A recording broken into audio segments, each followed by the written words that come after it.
Suddenly one day the world around Ihan no longer had a single person in sight. His parents and everyone else suddenly disappeared as if they had vaporized. Even time on Earth seemed to stop flowing. Ihan was the only one left.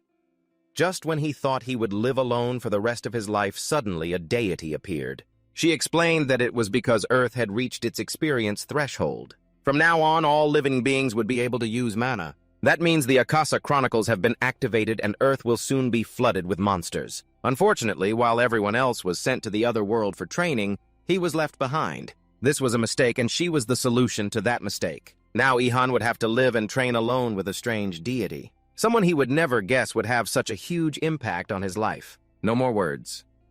Now let's watch Ihan's lonely 1,000-year journey, until everyone returns and how he becomes a god to be beside the one he loves. Ihan's morning started with an absurd shock. He was stunned by what appeared before his eyes, standing before the steps of the university, normally bustling with people passing by. But today there wasn't a single person in sight. The first thing he did was run to his classroom, but it was just a chaotic mess. A quick glance showed everyone seemed to have left in a panic. The dining hall was the same. Lunch was still unfinished. It was strange as Ihan silently walked through the empty hallways that should have been lively with students' laughter and voices. His mind had only one question. Could it be that he was the only one who came to class today? Leaving the campus, Ihan walked home because there wasn't even a single bus outside. The scene was eerily quiet. He silently told himself maybe it was all a nightmare, and the best thing now was to sleep it off and clear his head. When he got home, he climbed to his floor, opened the door, and shouted, "I'm home," but his mother didn't even answer. That made him even more uneasy because she was always home at this time. His eyes started scanning the house and stopped at the clock, which pointed exactly to 2:45 p.m. on Monday. This confused Ihan even more because that was also the time he left school. To be sure, he pulled out his phone to check, and it showed a similar time, 2:45 p.m. Monday, October 6th. He tried to calculate how long it took him to get home. It was about 2 hours, but strangely, the sun was still in the same position. Then a thought flashed in his mind as if the world's time had stopped flowing. Ihan stood motionless by the window, his backpack still on his shoulder. Looking down at the street with a doubtful gaze, he was right. A strange voice spoke, and Ihan heard odd sounds in the quiet space like wings flapping. Then the sound of high heels striking the floor. Behind him, a beautiful girl appeared. She told Ihan that time on Earth had stopped for everyone, except for him, who was an exception. Ihan widened his eyes in surprise and asked who she was because she was the only person he had met all day. "I am exactly the person you're thinking of." The beautiful girl smiled, but for a scatterbrain like him, he obviously didn't understand the joke. Hesitating, he finally blurted out, "Are you a thief?" The girl rolled her eyes in anger and pointed at her white wings and pure white dress. "Isn't it obvious?" Then this dull god's brain started working actively. "So, are you a cosplayer?" That would be a perfect answer. After a few seconds to calm down, she solemnly introduced herself. "I am an angel, a messenger of God. My name is Lita. I'm here to explain everything to you. Basically, you're the one who got left behind." This sentence made him feel like he was hit by Mazaha's silent finishing move. Being left behind brought back painful memories from elementary school when he was left out on a field trip. Then in middle school and university, Ihan was always forgotten like that. He was afraid of being abandoned. He was never invited to the 2-day student events where Korean students freely mingled with their majors. The news Lita brought weighed heavily on his mind, causing him to collapse to his knees in despair. Tears welled up as he wondered why it always had to be him. Standing in front of Lita, he just smiled and said that everyone else had been sent to another world and only he remained here. Ian looked up, puzzled why he was the one left behind. "Well, it's because a great catastrophe is about to strike Earth." She continued, explaining that this planet had reached its experience limit. "And now humanity can use mana. That means from now on you will be able to access the Akasa Chronicles. Or in other words, the status system." For a guy, Ihan naturally saw that explanation as nothing more than a game. But the next part is important. The appearance of mana also brought monsters that cannot be defeated by conventional weapons. If humanity in its current state faces these monsters, the consequences will be catastrophic. So God stopped time and sent everyone's souls to another world to train. Their bodies remained safe, but their souls were transferred to a new dimension. There everyone will learn how to use mana and fight monsters. Ion raised his hand and began to ask, "Can't monsters be killed with guns or bombs? After all, current human civilization isn't exactly weak." Lita replied, "Because they are made from high-level energy, even nuclear bombs are useless. Now Ihan began to understand the reason behind everything. But isn't there still something slightly off about this? Everyone else has left, so what about me? But Lita's answer made him furious. She said it was an irreparable mistake. The gate had been closed, and even God couldn't detect him because he was too skilled at invisibility techniques. Ian screamed, his face flushed with anger. What kind of dumb god is that? In short, hurry up and send me to that world and teach me how to use mana. Lita waved her hand. God is very sorry about this issue and has decided to give you a reward. But he didn't want to hear that. He just wanted to be where everyone else was. Unfortunately, it's too late now. She said they would return in 15 hours and she would prepare food for him. Just wait here. He was stunned to hear he had to live alone for 15 hours, wondering what he was supposed to do here. She suggested he train and prepare for the monsters, which confused Ihan because he didn't know how to use mana. Then train your body. Lita smiled as if this was a joke to Ihan. So that means this life is basically hopeless. He still pleaded to be sent away, but it was impossible, at least with his current angelic powers. And so the feeling of despair surged. Ihan screamed with tears streaming down, and thus began the lonely life on Earth of a virgin boy. Earth now seemed dead without a single person in sight. This scene spread worldwide from crowded China to the bustling Eiffel Tower, all deserted. 5 years have passed since humanity vanished, leaving only him alive due to an accident continuing to exist and waiting for their return. During that time, Ihan obeyed Lita's advice and trained diligently, going to the gym every day. Ihan focused all his effort on each muscle group in his body. Meanwhile, everyone in the parallel world also trained their mana to prepare for fighting monsters, each practicing skills suited to their own energy. Actually, Ihan wasn't completely alone because Lita occasionally came to talk.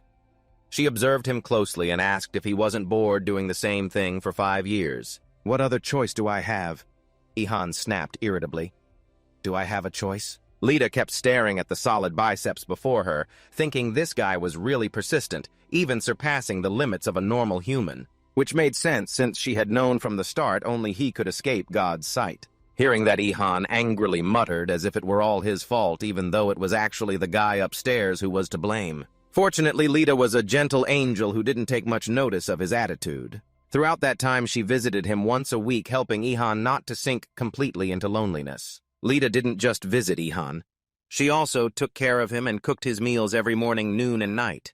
The dining table in the apartment automatically filled with delicious dishes, even tastier than what his mother used to make, and when he finished eating, the plates and bowls disappeared automatically. Then one day, when Ihan announced he had finished the physical training phase and it was time to move on to learning martial arts and weapons, Lita wondered how he would learn without a teacher. He replied that he would find guidance online since the electricity was still working and the internet was available, so he decided to learn from the videos he had previously skipped. Ihan found it strange that the internet had been working for 5 years, and Lita explained it was because time had stopped. But with Ihan's slow mind, he wanted a clearer explanation, especially since it always seemed like daytime on Earth now. Then Ihan decided to go outside to practice martial arts. He chose a stick because it was a weapon that could be found anywhere and was easy to use. After watching dozens of videos online, he began practicing the moves he had memorized. Even Lita was quite surprised because he did very well, as if he had been learning martial arts for a long time. She watched every movement carefully and commented that he needed to focus on basic skills. On the other side, Ihan remained silent and continued practicing quietly. Then suddenly she suggested, "Do you want me to spar with you? Having an opponent will help you improve faster." Ihan was surprised she meant fighting with her. Lita nodded and told him not to be shy and to attack with all his strength. "But how could I lay a hand on my cute angel?" Ihan shook his head in frustration as if he really cherished his angel. Well, obviously that last statement was a lie. He shouted loudly and charged with a fist ready. "Of course I can." The punch carried 9 years of loneliness and frustration, but the attack was useless. With a gentle swing, the adorable angel threw Ihan flying to another corner of the training ground. "Now you get it, huh?" Lita told him not to worry and just keep training. Injuries are just free gifts. Time passed quickly like a dog running through the fields. 15 years flew by. The angel thought that with this level, Ihan wouldn't have trouble facing low-level monsters. And even when he reached a higher level, he would be able to use mana because I personally trained him, so there would be no problem. Coming soon. Of course, many things would change when disaster struck. Farewells were said. Ihan shook Lita's hand and asked if he would see her again, but she said it was entirely up to him. This was the day for that fateful moment. Ihan couldn't wait any longer because the day everyone returned was very close, and he even bargained for a special outfit for the grand occasion. He thought it had been a long time since he met anyone besides Lita. He was indeed a bit nervous. Though saddened to part with the angel, the moment had come. He closed his eyes, waiting for life to return to normal, standing still for a while, but nothing happened around him. Ian opened one eye to see what was going on, but kept waiting and waiting. It was truly unexpected. Meanwhile, Lita had flown high and looked down to check on Ihan. Then she frowned with a confused face. In front of her, Ihan still stood silently in the stadium alone below. This guy was starting to get angry. He needed an explanation for why no one had returned yet. Lita answered with a sweet but reluctant smile. Hey, looks like there's been another mistake. Ian crossed his arms angrily and shouted, I hate you so loudly that even the birds nearby fainted, let alone anyone else. Damn it, he collapsed to the ground like a child. How much longer do I have to wait? Tears streamed down his cheeks full of anguish. I know I have no other choice, but this is really unbearable. Since that day, time passed dizzyingly fast. 15, then 25 years passed like a gust of wind. Anyone going through that would go crazy. Then suddenly 55 years passed and still no one came back. Earth remained silent. Nature without human hands had become wild. Ihan had no choice but to keep training tirelessly. Now a single strike from him could even break stone. Looking at the hands holding the heavy hammer, maybe he muttered to himself, resenting life with no equal opponent. For 55 long years, Lita always stayed by Ihan's side, appearing any time on the nearby grasslands. She never forgot to praise him for his strength. Ihan didn't really care. After 55 years of solitude, he stopped counting time. Of course, his face clearly showed despair, not knowing how much longer this would go on. The angel worries about Ihan's spirit. She asks if he's okay. Without turning around, Ihan replies that he no longer remembers what his mother's face looks like. This truly breaks Lita's heart. She apologizes that this happened even though it's not her fault. Then Ihan loses control and shouts loudly, How much longer do I have to wait? He says he's tired of martial arts. Lita flies alongside the disaster that could strike any time, saying he must not stop training. But she suddenly realizes the person before her has fallen into despair. Lita doesn't want to believe he has given up. She tries to encourage him, hoping he continues to wait for the day humanity returns. Ihan is fed up with martial arts and recalls what he has done recently. He has been reading all day, from modern literature business books to basic sciences like history, geography, physics, chemistry, and art. When the bookshelf ran out, he moved on to learning other languages to prepare for his world travels, starting from China, a place full of interesting things and thousands of years of culture. Then he went to Russia, the US, and many other countries. Throughout the journey, Lita stayed close so he wouldn't feel lonely. Ihan learned many languages along the way. During that time, he also read most of the books in the world, from Europe, the Middle East, Africa, hundreds of countries. One day, Ihan told his companion, This is my last book and now I don't know what to do anymore. If that's the case, why don't you try taking a break for a while? But Ihan said that would never happen. I still have many things to do before the disaster strikes. After hundreds of years of solitude, Ihan still holds the belief that one day humanity will return. Everything he does is just to prepare for that day. Lita prays to God, Dear Lord, please bring humanity back. At a time when Ihan can still hold on. Sunlight filters through the dense forest canopy. Below, a wild boar runs through the bushes, but suddenly feels a sharp pain in its side. It falls down, gasping for breath. After finishing all the books, Ihan tried making tools and forging iron. He told Lita it wasn't too difficult to start, and the wild boar was the perfect beginning. She asked, if I kill all the animals, where will the monsters come from? Lita said he could hunt only the animals she allowed, but if he wiped them all out, the world would become unbalanced. She was about to say more about monsters, but luckily stopped in time. Ihan noticed and wondered why she stopped. Are you teasing me? Well, just pretend you didn't hear anything. Ihan returned to his main task, continuing to process the boar's carcass. Meanwhile, Lita thought silently, He's strange. He can do anything. It has been 274 years since humanity was transported to another world. That time is so long, even angels have trouble imagining it. It's unbelievable that a human could spend hundreds of years preparing for the future. Her thoughts are interrupted by Ihan's joyful shout ahead, done. First time doing this and getting results like this means he really has talent. Lita is stunned and exclaims, Ihan, you really are an extraordinary person. Time passes and humanity still hasn't returned. Waves crash on the sand, it's cold, and Ihan stands by the sea wearing a thick coat. Now he not only knows how to butcher wild animals, but also how to harvest sea creatures. One of his latest trophies is a giant sperm whale. In front of him, Lita shouts angrily that species is rare and protected from hunting. So can you just turn a blind eye this time? Let's just say this one died by accident and I just found it. 3 years later, Yi-Han has become skilled at leather working, while forging iron is still something he's learning and will probably take more time. Reading books is easy, but practicing without a teacher is another story, because just one small mistake can ruin a whole day's work. As he said, it proved true right before his eyes. One strong hammer strike and the sword shattered to pieces. Yi-Han screams in pain with a face like he's been constipated for years. In the following months, at first, every sword Yi-Han made also shattered to pieces. It took him 5 years just to forge a simple sword. At that time, Lita was by his side, wanting to admire Yi-Han's first handcrafted weapon. She smiled and remarked, "This thing can't even cut a radish." Yi-Han looked at it and said, "I never told you to cut anything." He told Lita to give it back.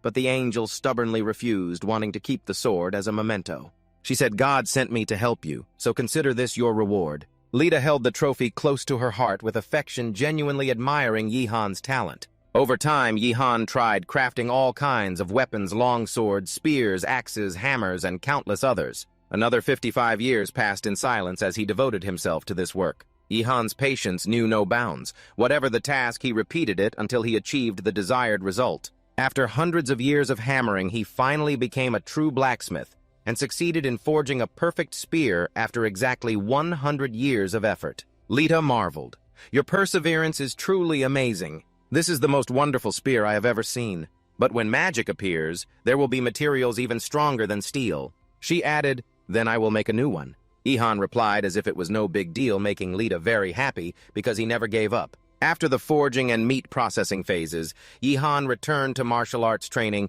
immersing himself in combat simulations until he lost all sense of time. Lita followed every move, thinking Yi-Han kept improving, as if many generations were combined into one person. But 1,000 years had passed, and she thought he might eventually reach his limit, something that frightened her. If that really happened, Lita thought perhaps she needed to find something entirely new to help Yi-Han, something he had never experienced before. The idea of a romantic relationship briefly crossed her mind. She even imagined being held in Yi-Han's arms, which made this angel blush with embarrassment. But then she snapped back because an angel couldn't think about such base things, at least that's what she told herself. Huh? Then she thought, what if it's an order from above? If it's no longer just a personal desire, then everything should be fine. She told herself if he needs it, of course, she would do her best to help. Just then, Yi-Han noticed the strange expression on the fairy above and asked what she was doing.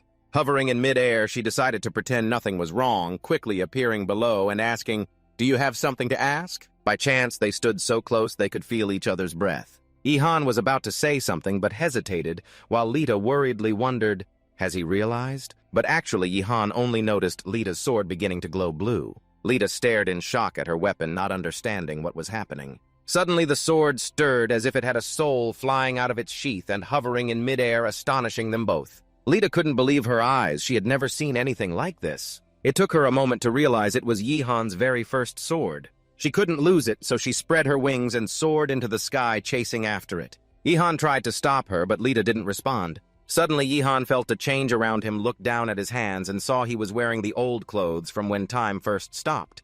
At the same time, the martial arts simulator vanished right before his eyes at a visible speed.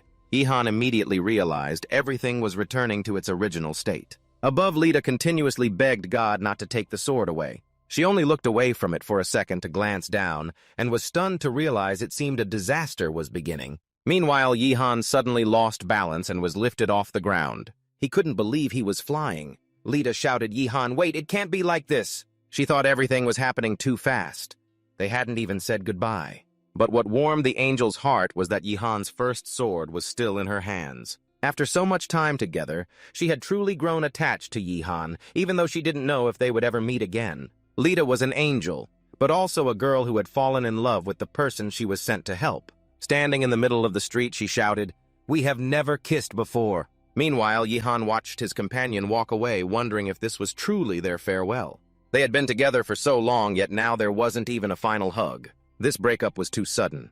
Yi-Han thought, if I reach her level, will we meet again? They parted with regret, but still hoped to reunite someday. The moment had come and the streets were about to fill with people again. It started with a strange light appearing at the deserted bus stop, then instantly turning into busy townsfolk. Another beam of light appeared in the university lecture hall. Students and lecturers suddenly took their seats as if they had never disappeared. The cafeteria began to fill up again.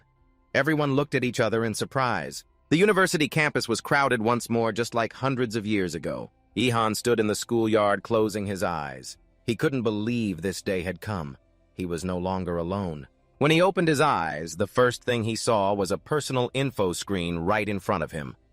Ayu Yihan, Human Race Profession, Level 7, Rank 1 Title, Lone Titan Passive Skill, Stealth Strength 72 Stamina, 78 Agility, 81 Mana. Seeing that status board, Yihan understood that the great disaster had truly begun. Nearby, he heard students chatting.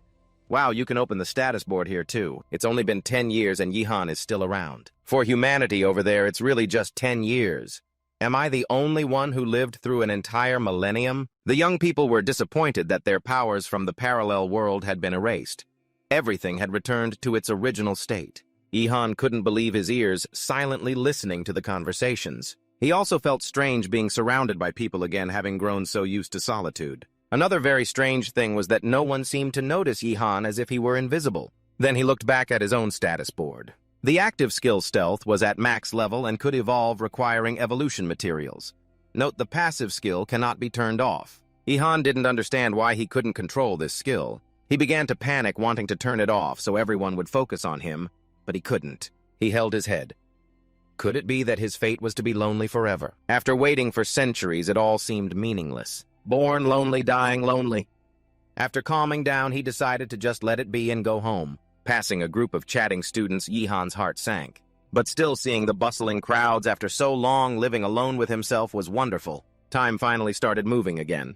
The sky changed from clear blue to the reddish-orange of sunset. When he closed the apartment door, a sigh of relief echoed, finally home. At that moment, Yihan heard his mother calling him. The woman ran into the hallway, tears welling up from missing her son. Yihan didn't dare look at his mother's face because he had forgotten what she looked like. But then he rushed to hug her tightly.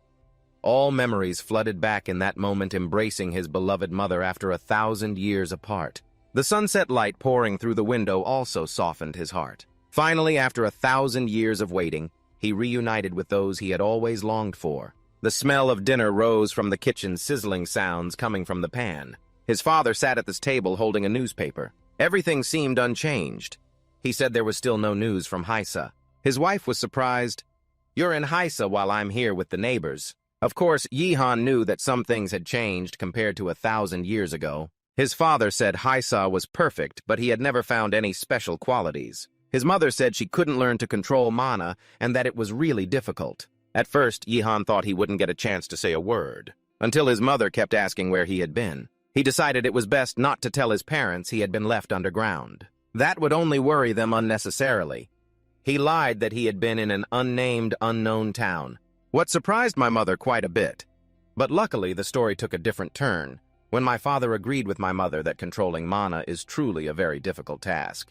But why include newborns, the elderly, and even pregnant women in that 15-day training program? My mother thinks they should have just chosen young and healthy people, probably because we are not allowed to disturb the balance of the world, even if that method isn't really effective. Yihan's random remark suddenly made him realize the astonished looks his parents were giving him. He suddenly understood that he had just said something he shouldn't have. His mother asked, "What do you mean? What do you mean by balanced effectiveness?" Well, that was just my guess. He told himself to be more careful with his words from now on, or else he would raise suspicions that couldn't be salvaged. She continued to ask what her son had accomplished. "Mother heard that if you learn how to use mana, you can make a lot of money. Monster corpses sell for a good price. And Dad said people like that are rare, but he'll definitely be rich." Things that seemed only possible in a game but were being talked about non-stop by his parents made Yihan feel really strange. After dinner, he put down his chopsticks and turned to his parents. "Mom, Dad, I have something to say." Then he bluntly admitted that he didn't know how to use mana. Upon hearing that, his parents held back a bit. He thought something serious was going to happen, but then both of them burst out laughing. "Then just focus on your studies, son." His father thought maybe it was because of his genes, since he himself wasn't very good. Yihan felt relieved that his parents accepted the truth so easily, and now it didn't really matter anymore. After dinner, he went to his room, and what he saw left him stunned, because leaning against the wall was the spear he had forged himself. Why was it here? Didn't all the weapons disappear? Lita had done her best to protect that sword. Could this also be her work? He picked up the spear and noticed it was flawless. Now he didn't have to go searching for weapons to fight monsters anymore. At that moment, a status board appeared before Yi-Han's eyes. Steel spear. Rare weapon attack. 800 durability. 500, equivalent to a mid-level bone monster weapon. Also a miracle created by humans without using mana. Yi-Han was amazed at the power of the weapon he created, but wasn't sure if those stats were truly strong. Not letting himself get discouraged, it was time to start gathering information. When searching online, Yi-Han saw many new posts. People just returned from another world immediately rushed online to share everything they knew. The first thing to understand was how to level up and how strong you needed to be to defeat monsters. It seemed that an ordinary person could defeat a level 5 monster. In that other world, you had to reach level 7 to be considered a rookie. Reaching level 10 would unlock professions like archer or swordsman and many other options. At level 50, only strong warriors had the chance to get a second-tier profession. And third-tier professions were only available from level 100 onward. Of course, those people were considered national treasures. And because the conditions to reach third-tier professions were hellish, almost no one reached level 4. It was believed that level 4 or 5 was the domain of dragons or Bahamut. With all that information, Yi-Han thought this wasn't the only way to learn more about the new world.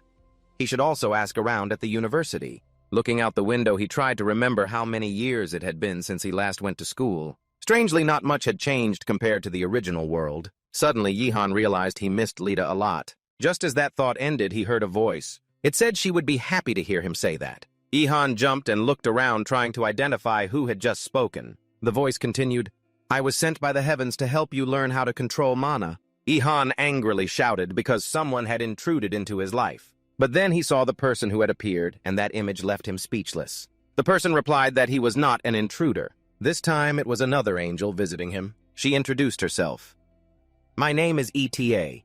It must be so disappointing to have another angel interfering in his life. That's exactly what's on Yi-Han's mind right now." Facing ETA, she said mana is very difficult to control, so God sent her to help him. "Well, I understand, but it doesn't help me at all right now." ETA repeated that's why she's here. Someone wants her to help him, the one who was left behind.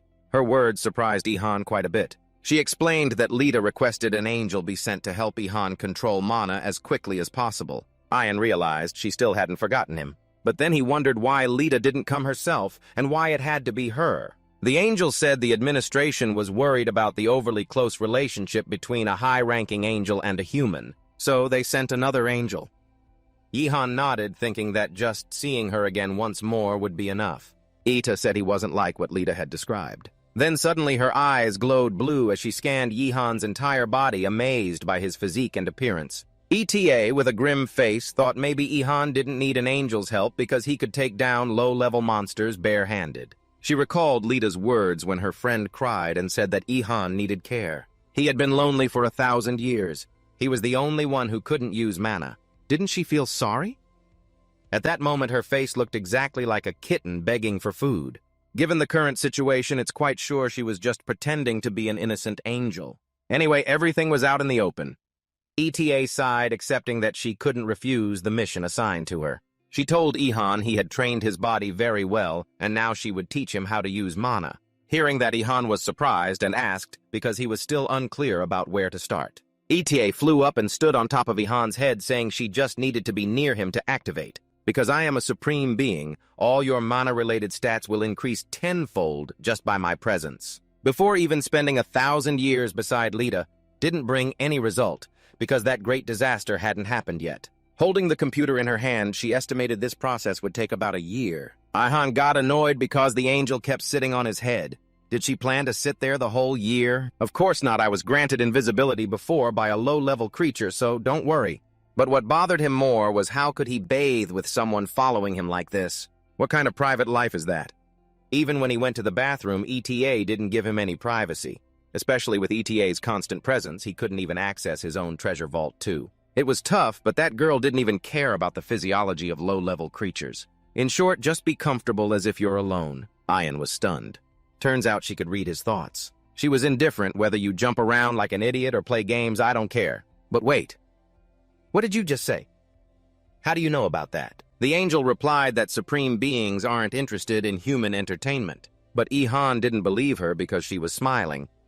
Clearly now he wished Lita would come back, but that couldn't happen. Ihan and ETA would have to live together for a whole year. The next morning he went to university for the first time in 1,000 years, and ETA was still sitting on his head. Of course, nobody around could see her. Ian wondered if she really planned to sit there 24 hours a day. Maybe because no one could see me and you weren't focused on your current task of going to school. He muttered, only I can see her, or maybe she was just teasing him. Suddenly, Ihan noticed people in military uniforms passing by. With the military moving around the city, he thought life hadn't fully returned to normal, or maybe never would. The government was mobilizing the army to prepare for the appearance of monsters, but Ihan wasn't sure if that would work because Lita had said only Mana could fight strong monsters. This was the university, and it had been a long time since he last stepped into a classroom. Returning to reality, Ihan felt invisible again. No one saw him. Among the students in the hall, he opened his system panel again to try to turn off the invisibility skill, but showed a clearly annoyed face because there was no way to disable it. ETA thinks this is not a bad skill. It can be considered a pretty cool bonus gift. The two of them communicate without words thanks to ETA's mind-reading ability. Ihan is annoyed. This skill is more suited for losers. Suddenly, you overhear a conversation between two students. Did you get a skill? One asks, the other replies. He got one but almost failed. Ihan immediately asks the angel what they are talking about. ETA explains they are combining a little mana and very little combat experience to try to obtain a skill. Like how humans look for something to fight monsters with. Why does this little one talk like he looks down on humans so much? ETA replies that from the perspective of a supreme being like me, even combining all those people's skills doesn't match your stealth skill. That's why I said it's not bad earlier. Of course, it sounds nice, but Ihan still thinks it's a skill for the useless. Ihan looks at the other students who already know how to use mana with sad eyes. Then suddenly he realizes he can easily eavesdrop on every conversation thanks to stealth. Even his gaze goes unnoticed by anyone. And so, from a disappointed expression, Ihan starts to feel satisfied being able to easily gather information. Right after he catches an interesting conversation. They mention a girl who once studied at the school now called the Empress. But no one really knows who she is. One student says when monsters appear, we'll all know immediately. Ihan concludes, there must be a female student who showed outstanding talent in that world earning that nickname. Back to the story, the students wonder when the dungeon will appear, and even if it does, they have no way to get in. He immediately asks the angel, what is a dungeon? Ite explains it's a real trap. A trap created by God himself, and inside are real, genuine monsters. At first, God puts food inside to lure monsters. When enough gather for a dungeon, he closes the door and they get trapped inside. Unlike monsters, humans can freely enter and exit the dungeon if they meet conditions. The dungeon is a place where people can hunt monsters relatively safely. Ihan is stunned by this information and asks why not just lock them all inside for safety. Wouldn't that solve everything? ETA replies the dungeon has a lifespan, and if not dealt with soon, it will collapse on its own. Also, some monsters are too smart.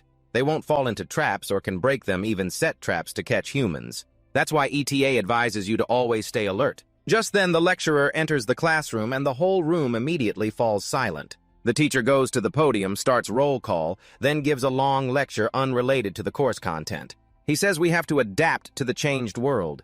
The United Organization has banned free use of mana and controls the breeding of Roven. China and other major countries are focusing on researching monsters and world fluctuations under mana's influence. Depending on South Korea's actions, many companies will go bankrupt, but others will rise. The professor keeps talking while Ihan thinks. He feels the teacher talks too much. He came here to learn after all. Is it worth spending a fortune just to hear this stuff? What meaning does a bachelor's degree have in this new world where mana is more important than paperwork? And when will the curriculum include mana-related subjects? Hearing his thoughts, ETA Chen steps in. The best way to train is by hunting monsters. Ihan immediately replies, he doesn't want to do anything dangerous. But ETA says we're in the early stage of the disaster, and the monsters are still weak. Right now, killing as many weak monsters as possible is good to take advantage and increase your mana level. But I'm still level 1 and can't use mana yet. Hearing this, ETA hesitates, but after a moment says, you have good physical potential, and it will be enough to take down monsters under level 25. Ihan is surprised looking at you as if you don't even realize how strong you are. Suddenly, ETA realized something and thought this was a great opportunity. She told Yihan that maybe now he had a chance to practice. As soon as she finished speaking, all the students turned their eyes to the window. Yihan also walked over to get a better look and discovered the schoolyard was flooded with giant insects. Everyone, including Yihan, was terrified. At that moment, the disaster had truly begun, and Yihan both anticipated and feared this day. The final moment X had arrived. Monsters were flooding the earth. Even those who had seen monsters before were stunned. The angel said the training was over. Now humanity must survive on its own. Among the students, screams erupted continuously. Some asked what they should do now, others wondered where they should run to, and why the military hadn't arrived yet. A few suggested forming groups to hunt, but everyone was afraid. They saw someone become the first victim through the window, and that was the last straw. The crowd quickly panicked and fled. Only Yihan and an angel sitting on his head remained motionless. He was completely stunned by the scene he saw for the first time. Tears welled up at the corners of his eyes along with a helpless expression. Could it be that once again I am left all alone? The goddess softly said she didn't expect anything more from him. But surprisingly, Yihan quickly regained his composure. He glanced around as if searching for something. Ita saw that and wondered if he intended to fight. Well, looking at them, they're even weaker than the sperm whale I once defeated. Ita explained that monsters are very different from ordinary animals. Their skin is very thick and accompanied by superior strength. Nevertheless, these are all below level 20, so they won't be difficult for him. While she was explaining, Yihan immediately broke one leg off the chair at his desk, and it would be his weapon. Yihan swung it a few times and nodded in satisfaction. Meanwhile, ETA thought to herself that strong spirit and sturdy muscles below level 25 would have no problem. Meanwhile, Yihan continued practicing with the makeshift stick. His movements were so decisive that the angel almost couldn't stay seated because of the gusts created by each swing. Then he even improved the stick using some available materials, and was completely satisfied with the result. This made ETA ask again how he managed to craft a suitable weapon with his bare hands in such a short time. Did you ever learn blacksmithing? Yihan laughed and replied, "You can't hide your sharp eyes, can you? I have a lot of free time." The angel recalled Lita's words that he couldn't do anything at all. He can't be abandoned again.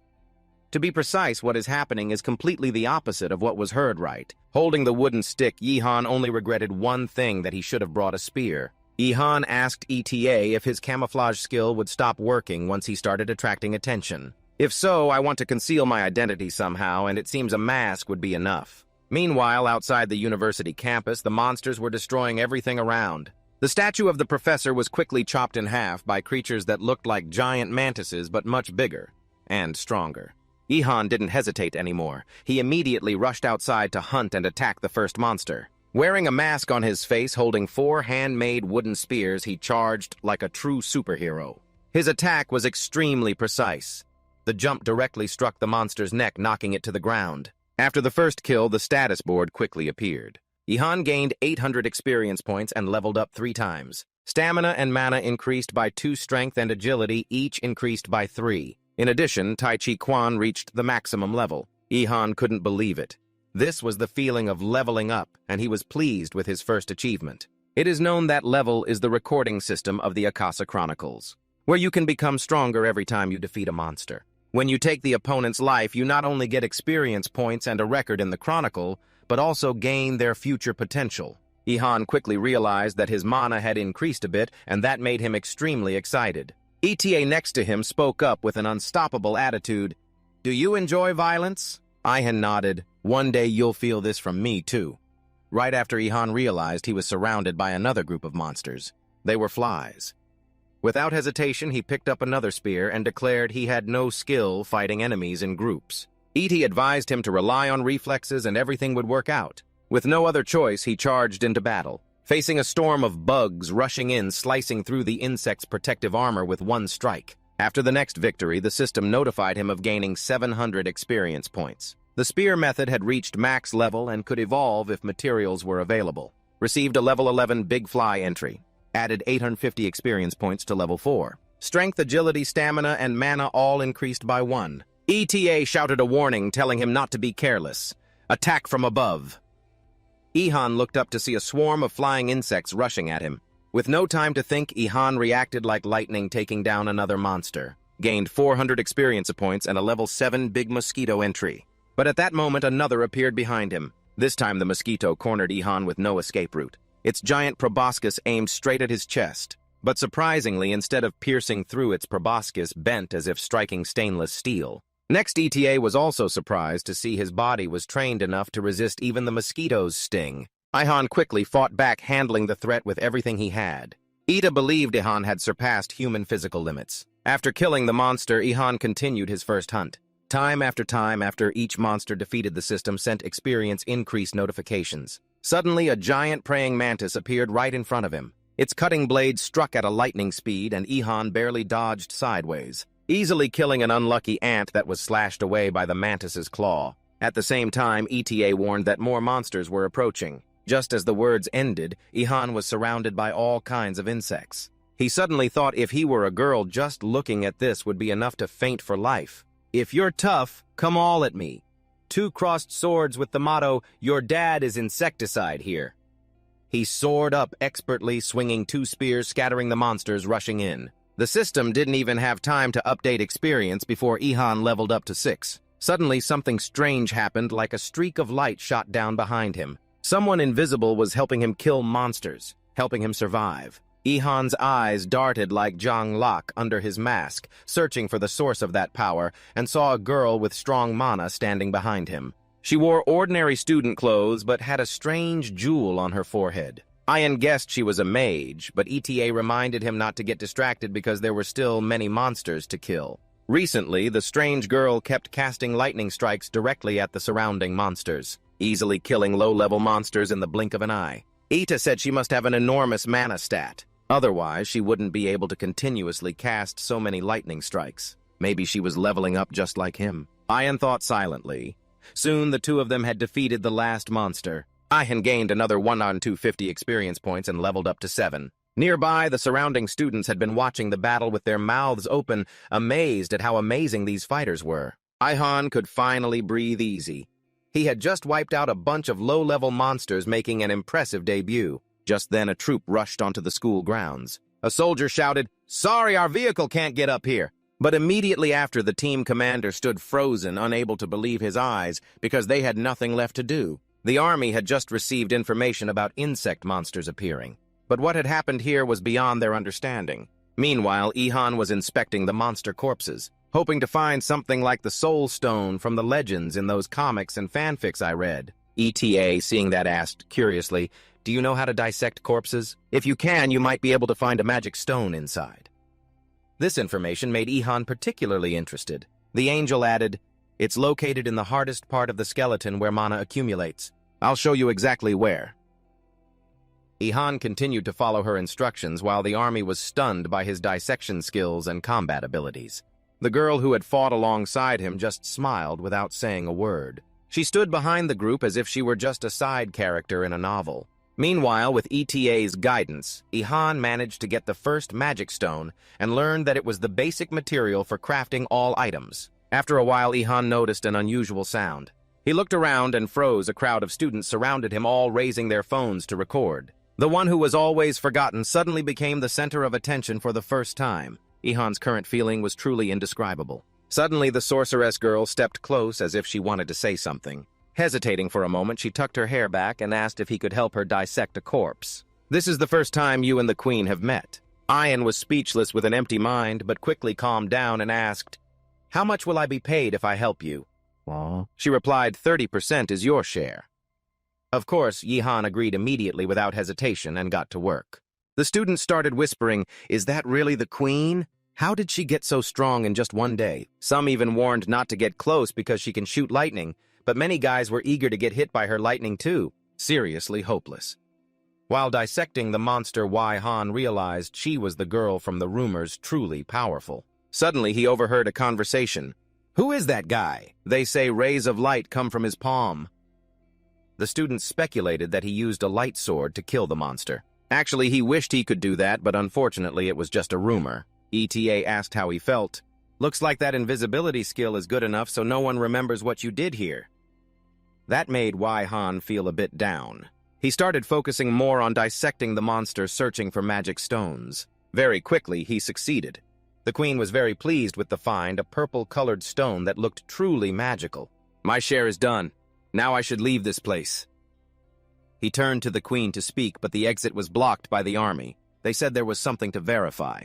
The team leader tried to say something to him, but before he could speak, a lightning bolt struck his back. The one who struck was none other than the queen. She couldn't let her friend be disturbed, so she helped Wai-Han distract the army. Her face was covered by a mask, always wearing a mysterious smile that made it impossible to guess her true feelings. Nearby students marveled at how cool she was. Some were so fascinated they wanted to be hit by her lightning. Looks like I need to get out of here before things get more chaotic. With a gloomy face, he quietly packed up all the luggage he had collected. Actually, he wanted to be famous too, but the crowd acted like they couldn't see him. The crowd whispered, "Where did that masked guy disappear to over here?" Wai-Han waved enthusiastically, but no one noticed him. So the students immediately came up with a legend that the masked hero escaped at the speed of light. Wai-Han looked frustrated and couldn't stop feeling depressed, but ETA thought that ending was perfect. Strange, everything is fine, but why do I feel so sad inside? That night he went home. On the way, he stopped at a park near the apartment, placed the insect parts he collected that morning in front of him, and observed carefully. While ETA curiously asked what he was planning to do, he said, "Well, I guess I'm going to make some armor. Making a full set is difficult, but at least I should protect my limbs. But processing materials from monsters is extremely hard. I think the best option is to find a real blacksmith master and ask for help." Of course, this guy didn't listen at all, saying, "What are you talking about? The best blacksmith on Earth is me." ETA remembered Lita's words again, saying it was pathetic for a guy who couldn't do anything. She covered her face with her hand, unable to believe she was tricked so easily by that friend. Wai-Han then asked if she was missing Lita like I was. "I really am thinking about Lita, but not in the way you think, huh?" One fairy continued researching the pile of insect corpses. Seeing Wai-Han, focused ETA asked if he knew anything about Minecraft. With an eager look, Wai-Han shook his head, never heard of it, but it sounded pretty cool. Not surprising at all, since he never had mana before, how could he know? Wai-Han understood it was a new skill, and immediately wanted to learn. He hugged his little fairy tightly, pleading to be taught. As for ETA, she promised to teach if he stopped shaking her. "If you keep holding me like this, how can I teach you, haha?" Apologizing, Wai-Han scratched his head awkwardly while ETA was utterly bewildered, not expecting such rough treatment. She began explaining Monacraft mana crystals, like gems used to craft weapons or armor with special abilities. Basically, this craft evolved from traditional blacksmithing, but with magical elements. With a drooling expression, Wai-Han immediately grabbed her waist, begging her to teach him right away. "Oh man, this guy is learning a craft too, huh?" The angel couldn't help but lightly slap Wai-Han's face, reminding him she already promised to teach, so relax. She sighed, thinking she'd better send some love to Lita when she returned to the celestial realm. ETA could only think silently as she was tricked into watching over this hopeless guy. She continued before starting crafting, "You need to prepare materials and special attribute mana stones. Something like a dragon heart." Wai-Han was stunned. Dragon heart sounds as cool as in a game. She explained, placing the mana stones side by side to sync, then begin forging. After finishing, crush the stone and apply it on the sand surface. The remainder will form the basic shape. From there, the item becomes a magical item. Such armor or weapons increase attack by 30% and defense by 50%. Wai-Han asked if it was really that easy, but the angel emphasized that was just the basic form. There is a higher level that allows embedding special skills, but that level is much harder. Of course, with his current mana, he can't do it yet. Still, why? Han begged to hear more with the motto, "How will you know if you don't try?" ETA explained to transfer skills into items the blacksmith must channel mana into the mana stones. If mana runs out too quickly during the process, forging will fail. But if done right, you can create dream weapons with ice or fire attribute skills or armor that restores stamina in battle. However, skill selection depends on the crafter's will. Both mana amount and mana stone quality are very important. Wai-Han thought it over and realized the most important thing seems to be a strong will to achieve what you want. Before long, the arm and leg armor were completed. The system notified that he had learned the mana crafting skill. ETA couldn't help but be surprised he did it even though he didn't have the skill yet. Just knowing the theory is enough to practice? Sounds like what teachers often say in class. ETA thought quietly it would be so cool if he just kept quiet. But to be fair, he really is a genius at adapting. If he learns other things as fast, he'll become incredibly powerful. Thinking that ETA asked what he planned to do with the rest after making the armor. Ian replied, "Probably just wait and see." He then held a bit of the remaining mana stone, determined to use it with his mana.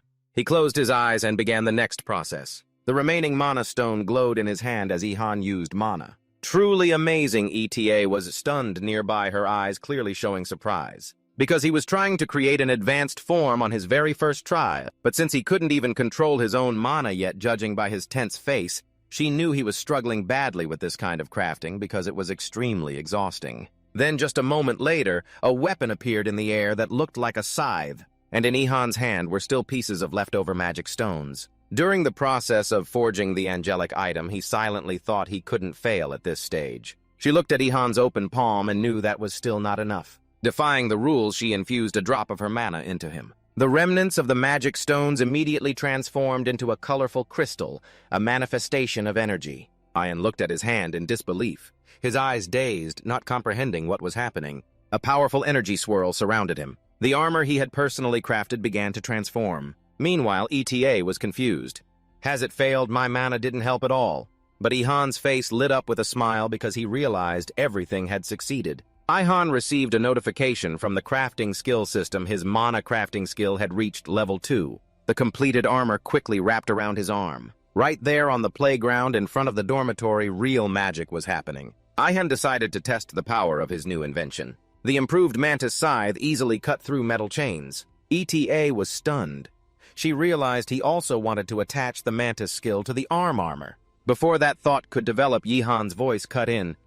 We have to hurry now. ETA nodded. Right. I did lend some mana, but it's unbelievable you created something like this on your first try. I need to increase your mana stats to make more items. But Yihan waved his hand. No, I already broke the swing, so we have to get out of here immediately. ETA sighed and said she could use healing magic to fix it. She asked him to stop. Meanwhile, the news broadcast was reporting about 2 mysterious people who had defeated monsters and disappeared, and the authorities were still searching for the 2 citizens who defeated the monsters. The university student with a mask quickly defeated the monster horde without leaving any trace. Ian heard all this and told his parents he had to go to school. His mother looked worried and suggested he stay home from school today. Meanwhile, the TV kept airing the government had given people with special abilities the title of superpowers. Their level of mana control was considered extremely high. At that moment, his mother learned a new skill, motherly instinct. This skill increased by 15 points and allowed her to monitor every action of her son while he was at home. She thought the outside world was too dangerous, filled with monsters for her weak child. Meanwhile, Yihan thought silently, Mom's so overprotective now I can't even do anything peacefully in my room. He turned and said, Don't worry, Mom. If I see any monsters, I'll run as fast as I can. The TV continued. The government was planning to form a unit gathering high-level mana users, led by superpowers. His mother warned Ihan to be careful. He nodded, promising not to wander around anymore. Then Ihan decided to go outside and walk to school. He complained to ETA that it took forever to get out of the house because his mother was managing him so strictly lately. He couldn't believe his mother had such a skill and didn't understand why it was necessary in this world. ETA shrugged. Maybe it's necessary to watch over a kid like you. She explained, They say even among a crowd of penguins, the mother penguin always recognizes her chick's call. And maybe your mom's skill is something like that. It's a survival skill. Of course, Yihan wasn't happy about being watched so closely by his mother, and ETA noticed the angel's thoughtful expression. ETA immediately changed the subject. What do you think about the government's plan to form a superpower task force? But Yihan seemed uninterested. I put myself and my family first. ETA nodded in agreement, because she thought acting independently was better, since it's not restricted. While walking toward school, Yihan suddenly confessed, You said you want to see the queen again. As he spoke, his eyes darkened, showing deep thought. ETA was quite disappointed and asked, Have you lost that girl? Men really just can't help it when they see a girl. But Yihan snapped, No, I'm not interested in love stuff at all. Since the disaster, I haven't even had time to watch those treasure hunting movies. Well, overtraining can reduce desire too. You might think it's just a casual comment, but Little Fairy made Yihan blush. He shouted, I'm not helpless in front of women, okay? But here's the catch. Passers-by thought he was some kind of weirdo because they couldn't see his companion. Without the invisibility superpower, Yihan might have been seriously misunderstood. Ita reassured him, Even if you scream helplessly in the street, no one will hear you. Well, then I'm stuck. Yihan gritted his teeth, unsure if it was luck or a curse. He sighed and said he already knew why. ETA nodded. Right. Enjoying heavenly beauty for 1,000 years, who would be interested in mortals, helpless because of Yihan's overly stubborn mind. He coughed harshly in frustration, but quickly calmed down. He asked, "How can the queen control mana so well after just one day? I've leveled up but still don't know how to use mana effectively, while the queen's ability is truly astonishing." ETA thought, no surprise there. All chosen by God are sent to another world for training. Everyone except you.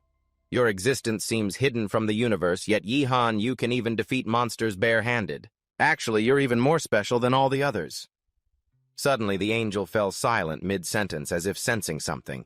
Yihan noticed the change in her expression. He turned to ask, "What's wrong?" Ida said she just sensed the presence of monsters. Recently, a pack of 70 wild dogs and wolves, led by a level 35 diamond wolf. Yihan gaped in disbelief. He shouted at ETA, "You said no high-level monsters would appear in the first few days." But the little angel just crossed her arms and said, "Something strange. I've noticed since yesterday. For some reason, level 10 monsters appeared on the second day after the disaster." Yihan was confused why she hadn't told him yesterday. But ETA replied arrogantly that she didn't want to share her worries with lower beings. Yihan thought to himself that ETA was truly different from his beloved Lita. She always acted like a sensible angel, but clearly drew a line between the superior and the inferior. Lita was different. Sometimes a bit silly, but always warm like an older sister to a younger brother. Tears silently welled up in the poor student's eyes because he really missed her. ETA cleared her throat softly to regain attention. She wanted to speak honestly. Yihan looked up at her, his eyes full of questions. Ita now looked serious. She said she believed Earth was in turmoil. Something very strange was happening and she needed his help. Yihan was almost stunned by this. Along with a blank mind, he didn't know what to say at the moment. Just thinking about what was behind those words scared him. ETA continued. "We have to hurry. I'll explain on the way." While Yihan asked her to show the way to the monsters, God had once teleported humans during the disaster to another world where they could learn to use mana, but the beasts were left behind on Earth for many years. At first, God thought nothing would happen for decades, but unfortunately, even the Supreme Being can be wrong due to an unknown error. The flow of time on Earth has been severely distorted. 15 years in another world equals 1,000 years here. Yihan recalled the time he waited a full millennium hoping everyone would return. And throughout that 1,000 years, Lita was always by his side so much that he hardly noticed how much time had passed. While thinking those memories were suddenly interrupted when ETA pulled him to turn right. "But don't pull my hair like that," ETA continued the story. She said that despite the disaster, those beasts had lived for a whole millennium. Something impossible if they lived natural lifespans and the current mutation is unavoidable. Just then, Yihan turned the corner and immediately saw a pack of wolves ahead. ETA finished her explanation just in time. Currently, Earth's monsters are even stronger than those in the other world. Seeing wolves with bloodied mouths, "Yihan, you think the Earth and all humanity will soon be doomed. That's why I need your help. ETA believes heaven is trying to restore balance, but it takes time. Until then, we must take responsibility for killing the monsters, and every contribution will be recorded by heaven." Just then, two wolves in front didn't wait for their conversation to finish and lunged at Yihan, hastily putting on armor and drawing his spear, though the movements were still quite difficult, while ETA silently watched the wolves lock their gaze on their prey. Eventually, she had no choice but to nod in acknowledgement that there really was no other option. Meanwhile, Yihan suddenly stepped forward and unexpectedly charged straight at the hungry wolves. The monsters scattered wildly into the air, showing how powerful his strike was. It's hard to believe he could wipe out a dozen wolves with a single blow. The system now notifies you have gained 12 the 904 experience points. Entry for Brown Diamond Wolf level 35 recorded. You have reached level 9. Yihan's strength increased by 4 points. Agility, stamina, and mana all increased by 2. ETA was stunned because every day this guy keeps surprising her with new shocks. She silently thought he must be the type who likes being tortured because no one willingly throws themselves into challenges like that, but whatever she thought, she kept it to herself. Naturally, Yihan strongly denied it because he wasn't some masochist. At that moment, a fierce roar sounded behind him. Yihan reacted quickly and turned to strike the wild dogs, scattering them in many directions. System notification entry for homeless dog level 18 recorded. Meanwhile, Yihan only had a moment to breathe before the battle resumed. Monsters flooded the streets. Their target was to hunt humans. Screams for help echoed from everywhere. Some passers-by tried using fire skills, but nothing happened even though they used their last drop of mana. This was the moment for the masked hero to step up. Ihan clearly saw where help was needed and immediately rushed over. Huge monsters growled, their eyes glowing red, staring at Ihan as if ready to devour him alive. But meanwhile elsewhere, a monster was close to a middle-aged man. At this moment, the man could only close his eyes and await death. Time passed, but nothing happened. He opened his eyes and saw the wolf was dead with Ihan standing on it holding a spear. He turned to ask the man if he was injured. Meanwhile, the system kept sending notifications that you must choose a character class to surpass level 10. The collected entries affect the list of available classes. The crowd, meanwhile, began to recognize Ihan. One of them shouted for the masked hero, the man who had saved people near the university. Another nodded and said, "That's right, I remember he disappeared right when the army showed up." Ihan's face looked like a drought-stricken land, unable to say another word. But why do they call me Sunghan Bon? Could it be the combination of Zheng University and Usan Bon, the world's top runner? ETA even teased him that he already has fans. Yet he kept fighting wolves while arguing with his housekeeper. "I don't care about all that nonsense. Fans? What fans?" ETA just quietly smiled, watching him embarrassed. Suddenly, the system sent another notification, but what surprised Ihan was that no matter how many monsters he killed, his level didn't increase. Then he realized the reason was he had to choose a character class to surpass level 10. At the same time, a wolf lifted its head and howled a long, loud howl. Looking at it, he didn't understand what was going on. What the hell was that wolf trying to do? Then, as if out of nowhere, a bunch of monsters appeared surrounding him. It was very clear the howl was to gather its pack. ETA warned seriously that it seemed they were organized, while Ihan asked in surprise, "What do you mean? Are they really intelligent?" A thought flashed through your mind that if you retreat, you'll lose the initiative, but if you defend, you'll definitely get bitten. After a moment of thought, you decided that in this situation, attacking is the better choice. Then you unleashed a series of strikes toward the pack of wolves rushing in. A few seconds later, you received a string of notifications from the system. Your experience increased by 2 to 500 points. Suddenly, a large wolf lunged from behind, but an ambush was too easy for our side. Ihan managed to turn around in time and dealt it a well-deserved blow. However, only now did Ihan realize the monsters hadn't decreased at all. You stared at the dense crowd of monsters ahead, as if they kept calling for reinforcements from elsewhere. But Ihan didn't get discouraged. A few more swings of the spear, and 2 more monsters fell at your feet. The onlookers watching the battle were amazed, finding it hard to believe that those 5 hungry wolves could be taken down instantly. Then suddenly a fierce growl sounded behind them. Everyone turned around at once and saw a wolf even bigger than the previous ones, its eyes revealing an unmistakable hunger for human flesh. At the monster's feet, a man lay face down on the ground. And Ihan asked ETA, "Is it holding a hostage?" You asked casually, but who would have thought that even ETA thought so too? And it seemed this wasn't the first time it had done that. Ihan sneered cruelly. After all, it didn't matter anymore. You understood that no one else could handle these wolves except yourself right now.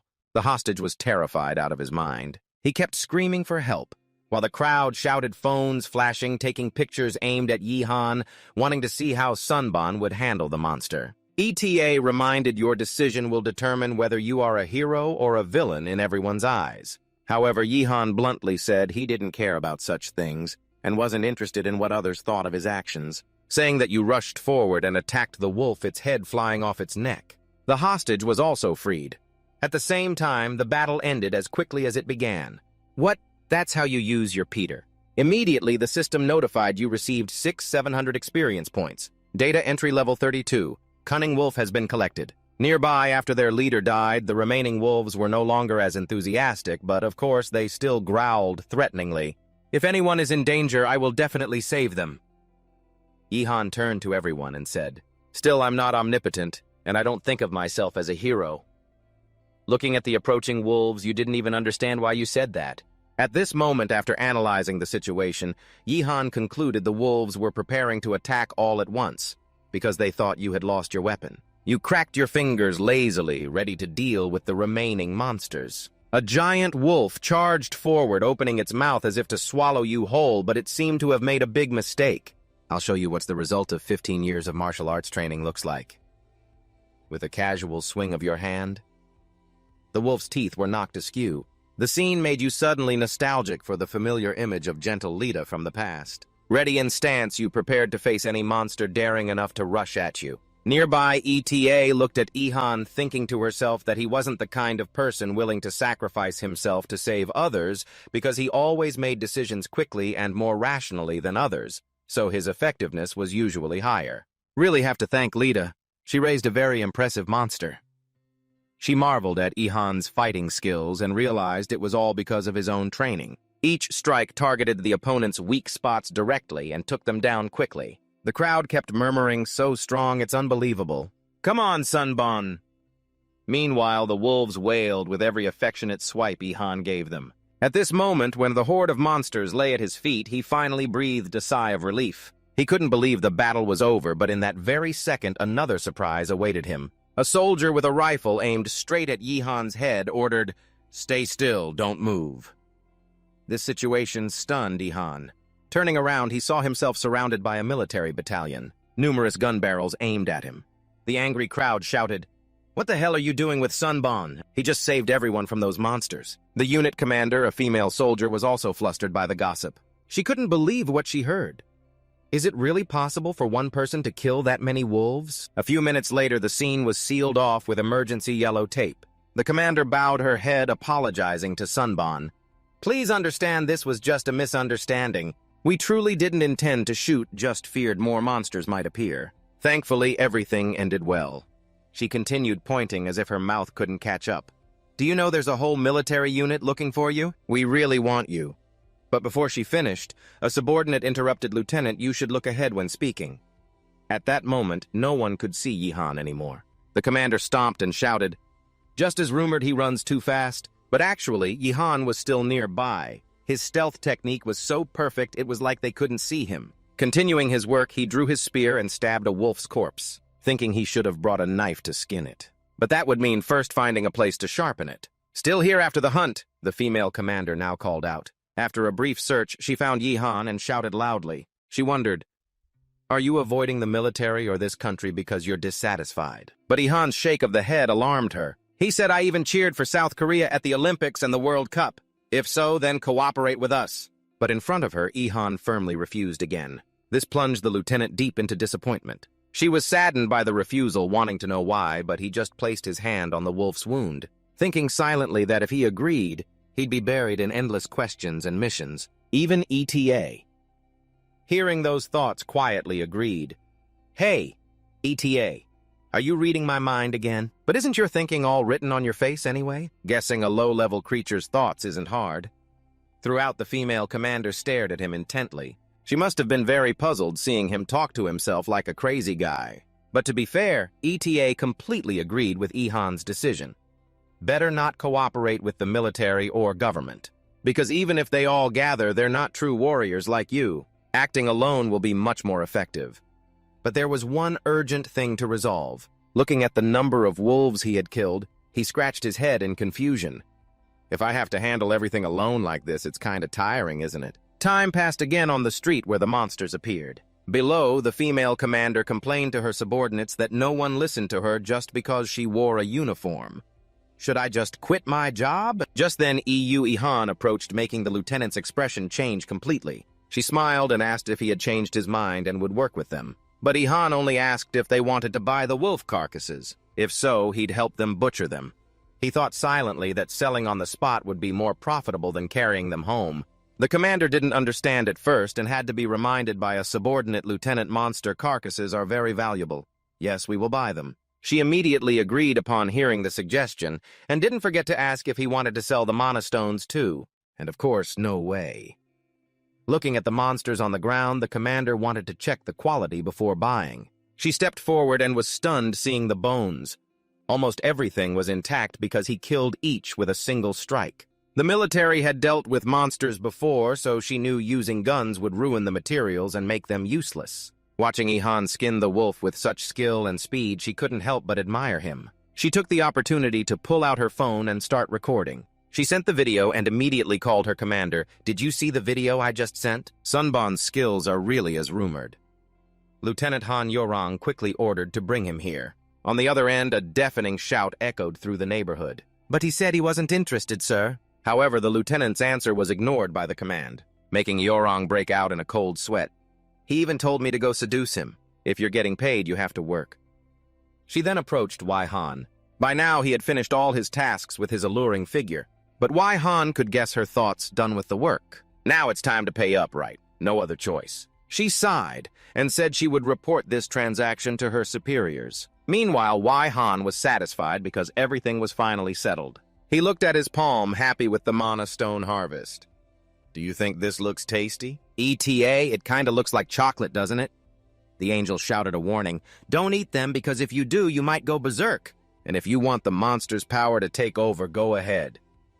But Yi-Han had a hunch someone would eat them and turn into a monster because they looked so delicious. Meanwhile, the female lieutenant had already reported the deal to her superiors and proposed to pay Wai-Han 37,000 won in cash. Looking at the glowing suitcase, Yi-Han couldn't hold back anymore. He wanted to carry it home immediately. ETA thought maybe they didn't want to offend him, so they paid this much. If you finish checking, could we? She thought to herself, since I'm in uniform now, that's probably why.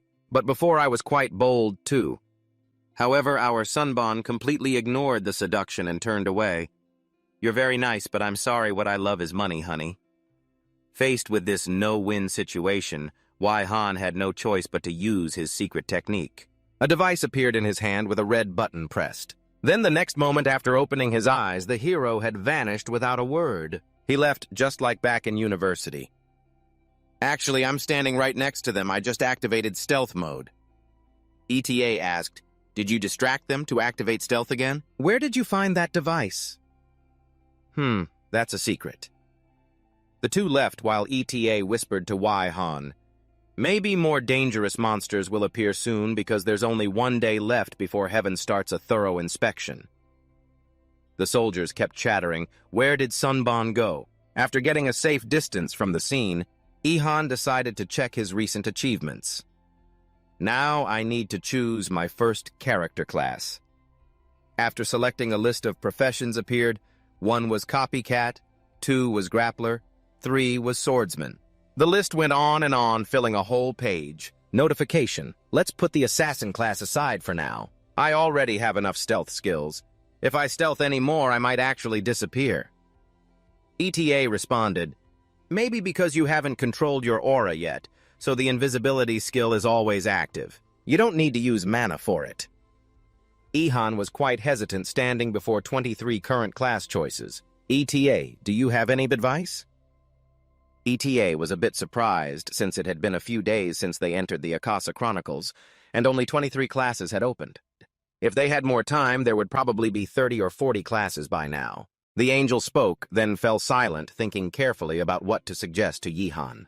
Suddenly she said, you could choose the merchant class since you still use a spear, or some class that uses close-range weapons wouldn't be bad either. Like grappler, a wrestling fighter is also good because you're skilled in melee combat.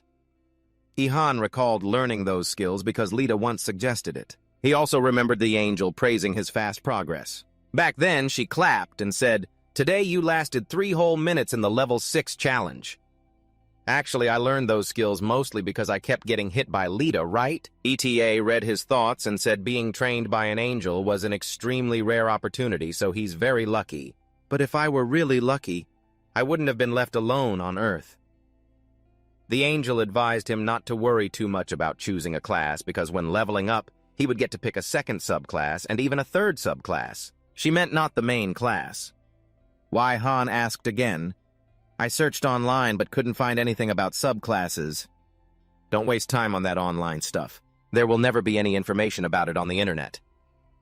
Did she have a bad experience online? He was curious and thought she must also go online, which is why she was so annoyed. After a moment of thought, he decided to choose the swordsman class and was about to press number 3. But at the last minute, he changed his mind and decided that becoming a cavalryman with a spear was the best choice. ATA wanted to know why he chose that class, and Yi-Han excitedly explained, damage depends a lot on weapons, so having a weapon is definitely better than fighting barehanded. The angel nodded. Your reasoning is good. If you find better materials later, you'll be able to craft even stronger spears. Ate thought to herself that since she had considered suggesting this profession, Yi-Han had already made the decision on his own. He will become even stronger than he is now. Suddenly, a new line of information appeared on the screen, startling Ihan. ETA asked what happened, and Ihan said the system suddenly showed a new option in the list. A new line appeared. Blood Spearman. Ita was amazed. A unique profession was created from this change. That means you'll get a unique path right from your first profession. Unique. But what is that? Ihan was a bit confused by what ETA just explained, so she repeated it a second time. This is a class created specifically for one person only, with the path achievements and data you've accumulated converging into that class. ETA confirmed that he should choose this class without hesitation because a unique profession is always the best choice compared to others. It requires more experience to level up, but its value is extremely high. Ihan pressed number 24, Blood Spearman. The decision was confirmed. Immediately, a series of notifications appeared.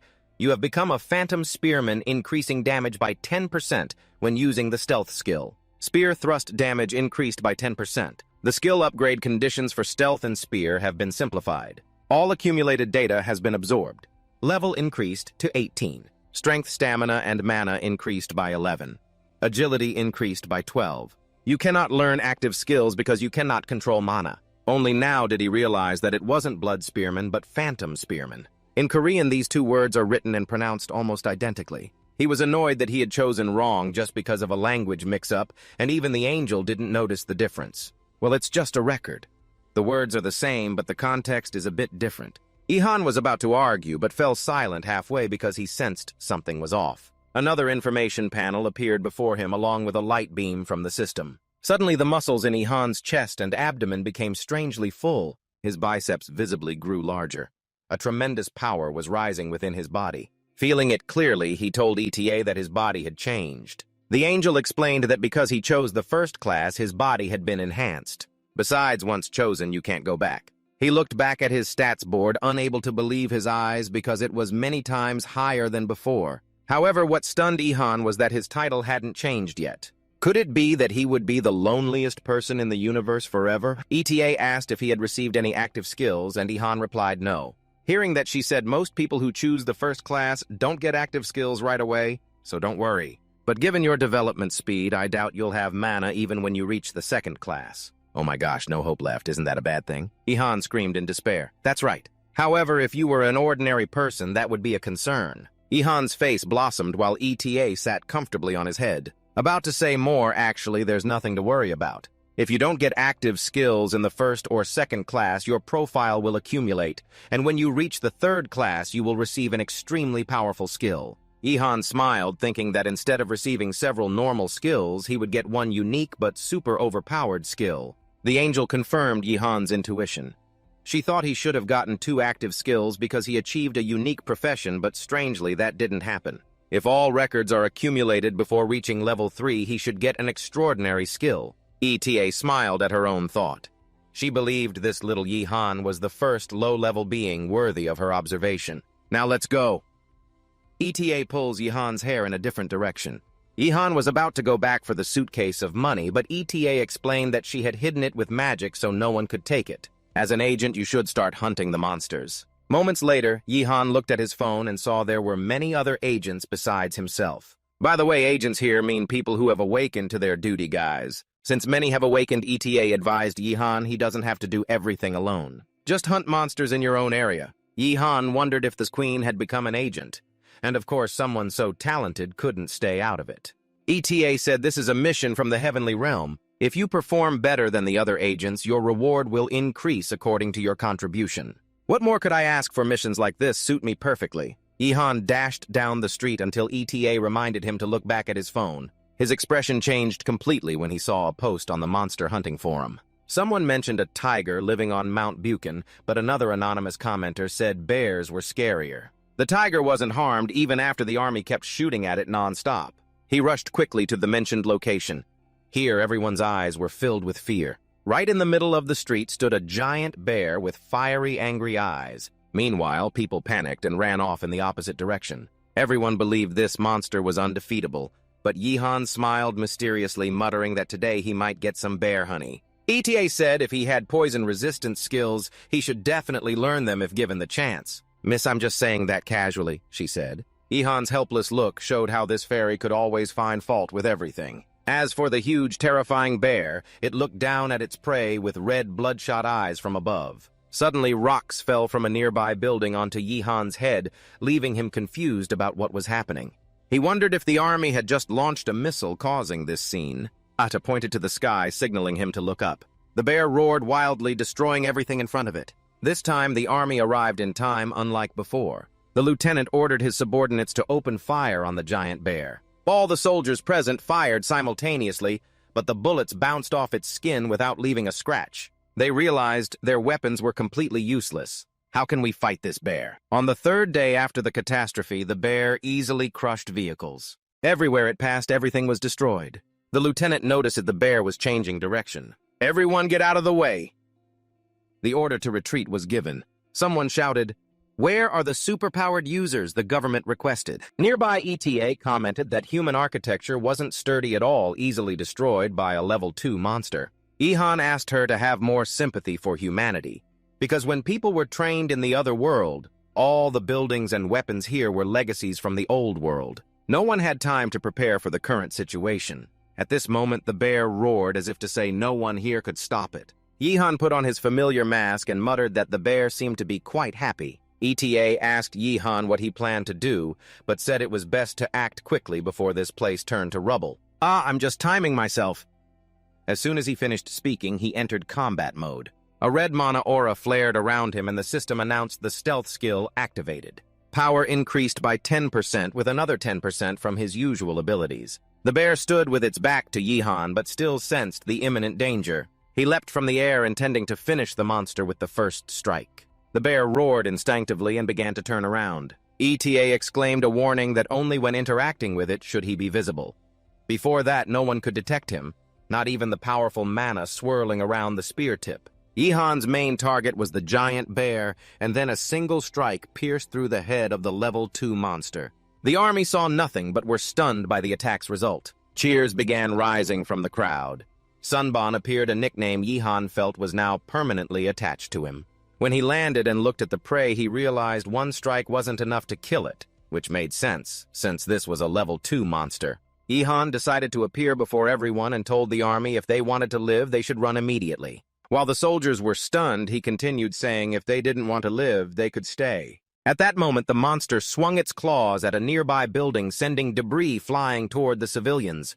This time, the bear moved on all fours and everyone started running in panic. Of course, the goal was just to stay alive. It froze, staring in a certain direction. That's when Yihan seized the moment and appeared right in front of the monster. He raised his sharp claw to counterattack, ready to land Yihan flat on the ground. He spun in midair and shouted loudly, "Don't even dream of getting close to the bear." Then he thrust his spear into its claw. ETA sat on his head, laughing with delight. It was really fun. It was like she was riding a roller coaster. Back to the battle. The injured claw didn't cause much damage, but it drove the bear mad. Ihan had returned to stealth mode at this point. This was the chance to strike the finishing blow. The only worry was whether his spear could withstand the next attack. In a flash, his mind went back to training with Lita. She always reminded him not to think about anything else when attacking. Focus all your energy on one point. Back then, Yihan only feared that if he slipped up, someone else might get hurt, but that was beyond his control. Only when you touch a single hair on me do you need to worry about that. Got it, Lita. Who do you think I am? If I fought you, I'd be worried someone would get hurt. Saying that he charged in to strike sneakily, but there was a catch. Just as expected with the light flick, Ihan fell to the ground as usual. The next memory was Lita praising him for succeeding. He had just focused all his energy on one point just as he was taught. Ihan's face was full of surprise as he looked up while Lita twirled her long blonde hair between her fingers. She smiled and said he had just cut her hair with that punch, while fighting the giant bear. He thought again of Lita, the beautiful goddess he couldn't help but miss. Ian recalled that was the only time he ever touched Lita. Now it was time to focus all his energy on one concentrated point. Ihan flew forward at lightning speed toward the bear. His long, sharp spear was driving down toward the monster's head. The soldiers watching the battle between the bear and the invisible enemy noticed the monster suddenly stopped. They wondered if it was really dead.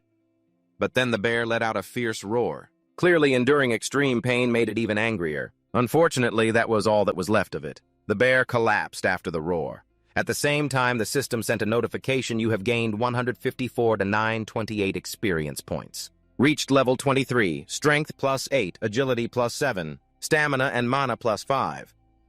Ihan also received level 54 records of the large brown bear and a new title called One Hit Kill. Increases critical hit chance by 10%. Ihan has learned the critical strike skill, focusing attacks on enemy weak points to increase critical hit chance. Ite whispered in his ear, "You took it down with just 3 hits without any skills." "Huh. I know you're praising me, but give me a real compliment, will you, lady?" Then he looked at his spear, still perfectly intact. Silently, he thought of himself as quite the skilled craftsman. Standing in front of the bear, it was time to get down to the main task. Suddenly, he realized the bear had shrunk and thought it must have a giant transformation skill, and that ability disappeared upon death.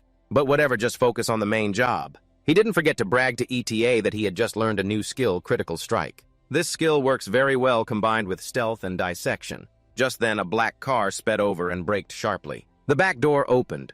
A pair of legs with blue shoes stepped out hurriedly. A voice said, "We're here. Leave everything here to us." Ian and ETA turned around, surprised to see the newcomers. It seemed that other power users had arrived to deal with the level 2 monster. A group of 5 approached the military. Silence fell over everyone. One of them asked suspiciously, "So you're saying the monster's already been eliminated?" Hearing that, some in the group looked disappointed. "I heard it's a level 2 monster. I thought I'd get to move around a bit, but it's really boring." At that time, everyone was curious to find out who had defeated that giant bear. Suddenly, someone in the group recognized Ihan. He turned toward the direction where Ihan was busy looting, his face still hidden behind the mask. Ihan realized he had been spotted.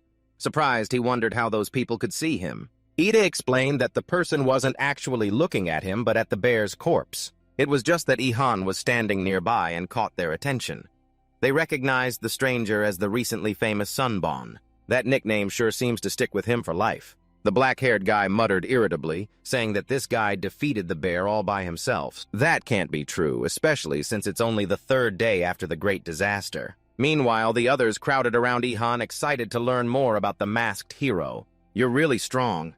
Did you find a hidden dungeon or something like that?" Ian didn't want to talk and just stayed silent. An introvert by nature, he always tries to minimize interaction with others. The black-haired guy got angry at that attitude, his head starting to steam. "When someone asks you something, you have to answer.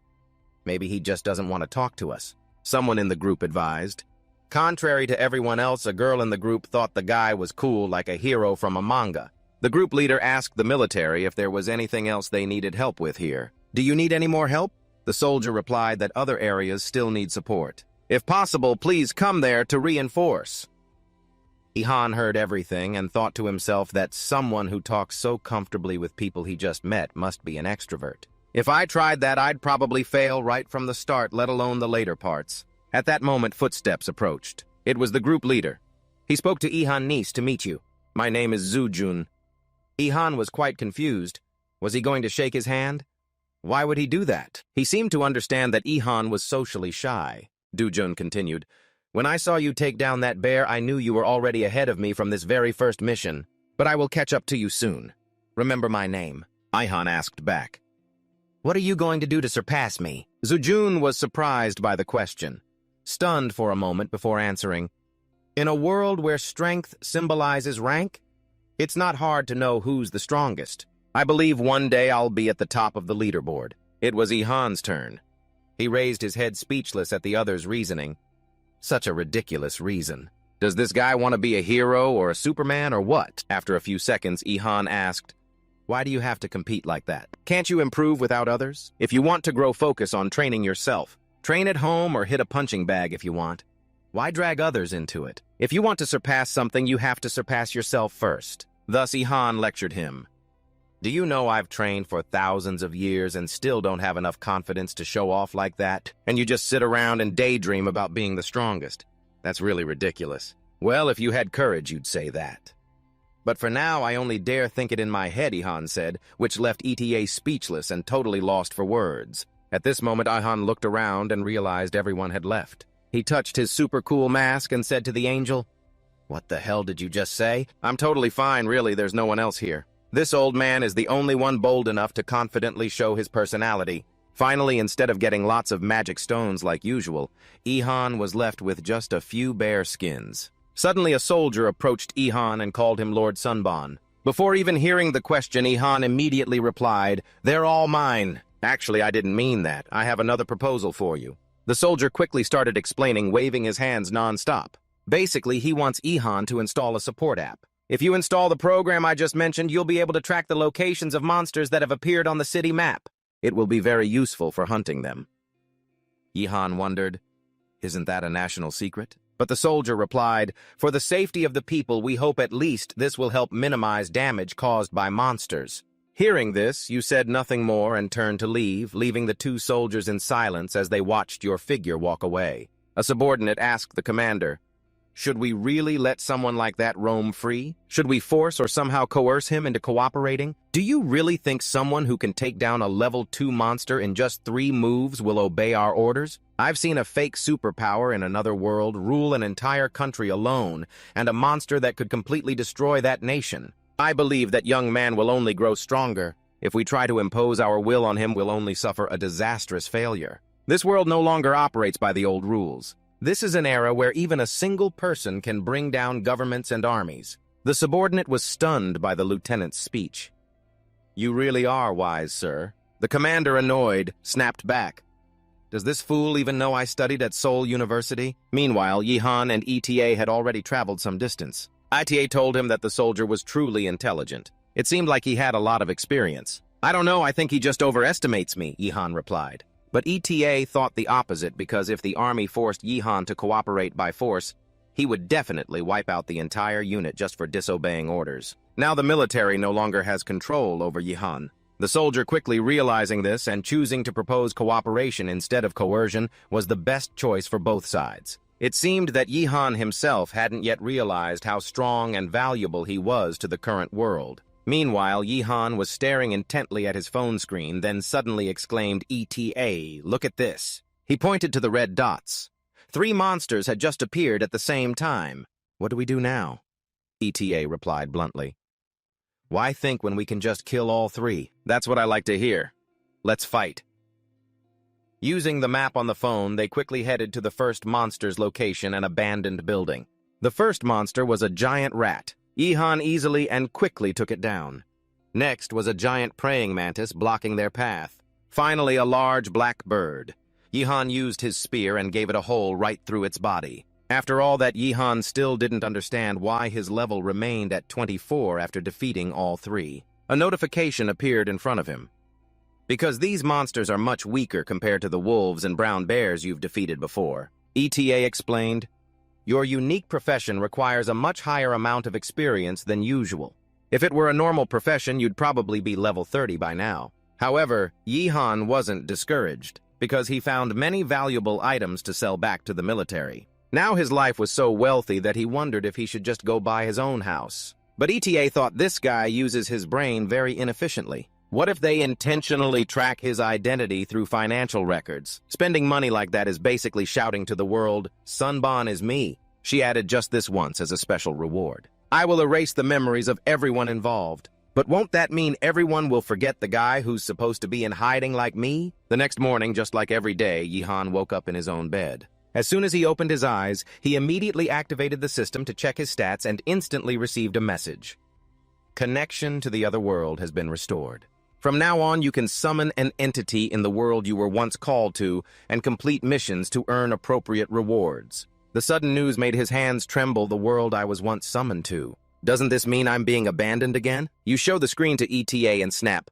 "What is this? The monsters on Earth are getting stronger every day. So I'm just thinking of ways to keep everyone safe." "Oh, you mean sending everyone to the other world to level up? Safer, right?" Sadly, that's correct. Yihan couldn't hold back and shouted, "What about me? While everyone else goes to the other world, I'm staying here." "Oh, don't cry so loudly. You were alone from the start. So what's the difference now?" Yihan held his head in despair, thinking, even so, my mom will definitely ask why I didn't go to the other world. Just tell her there's nothing to learn there, so I didn't go.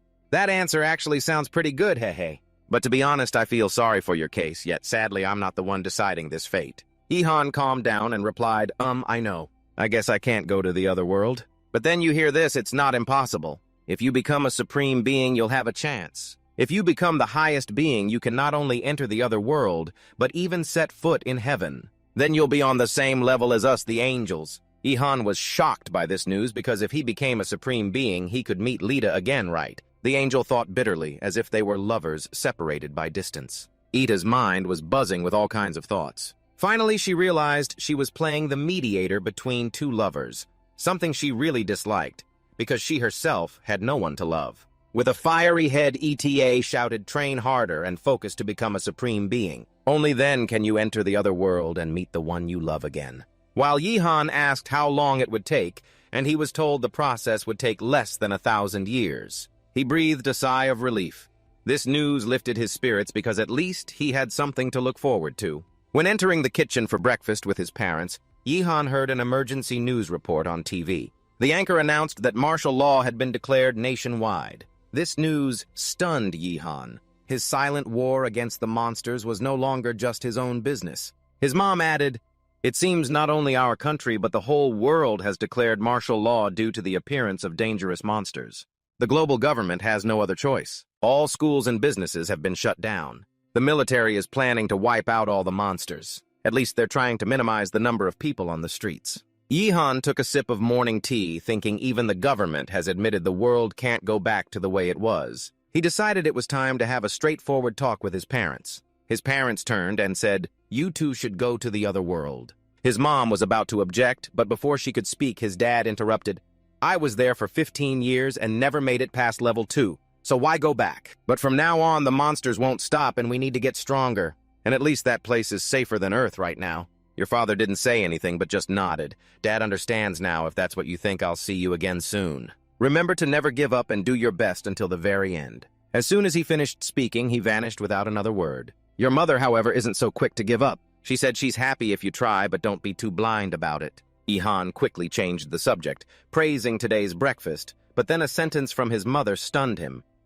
"That masked hunter, is you right?" Ihan asked in shock.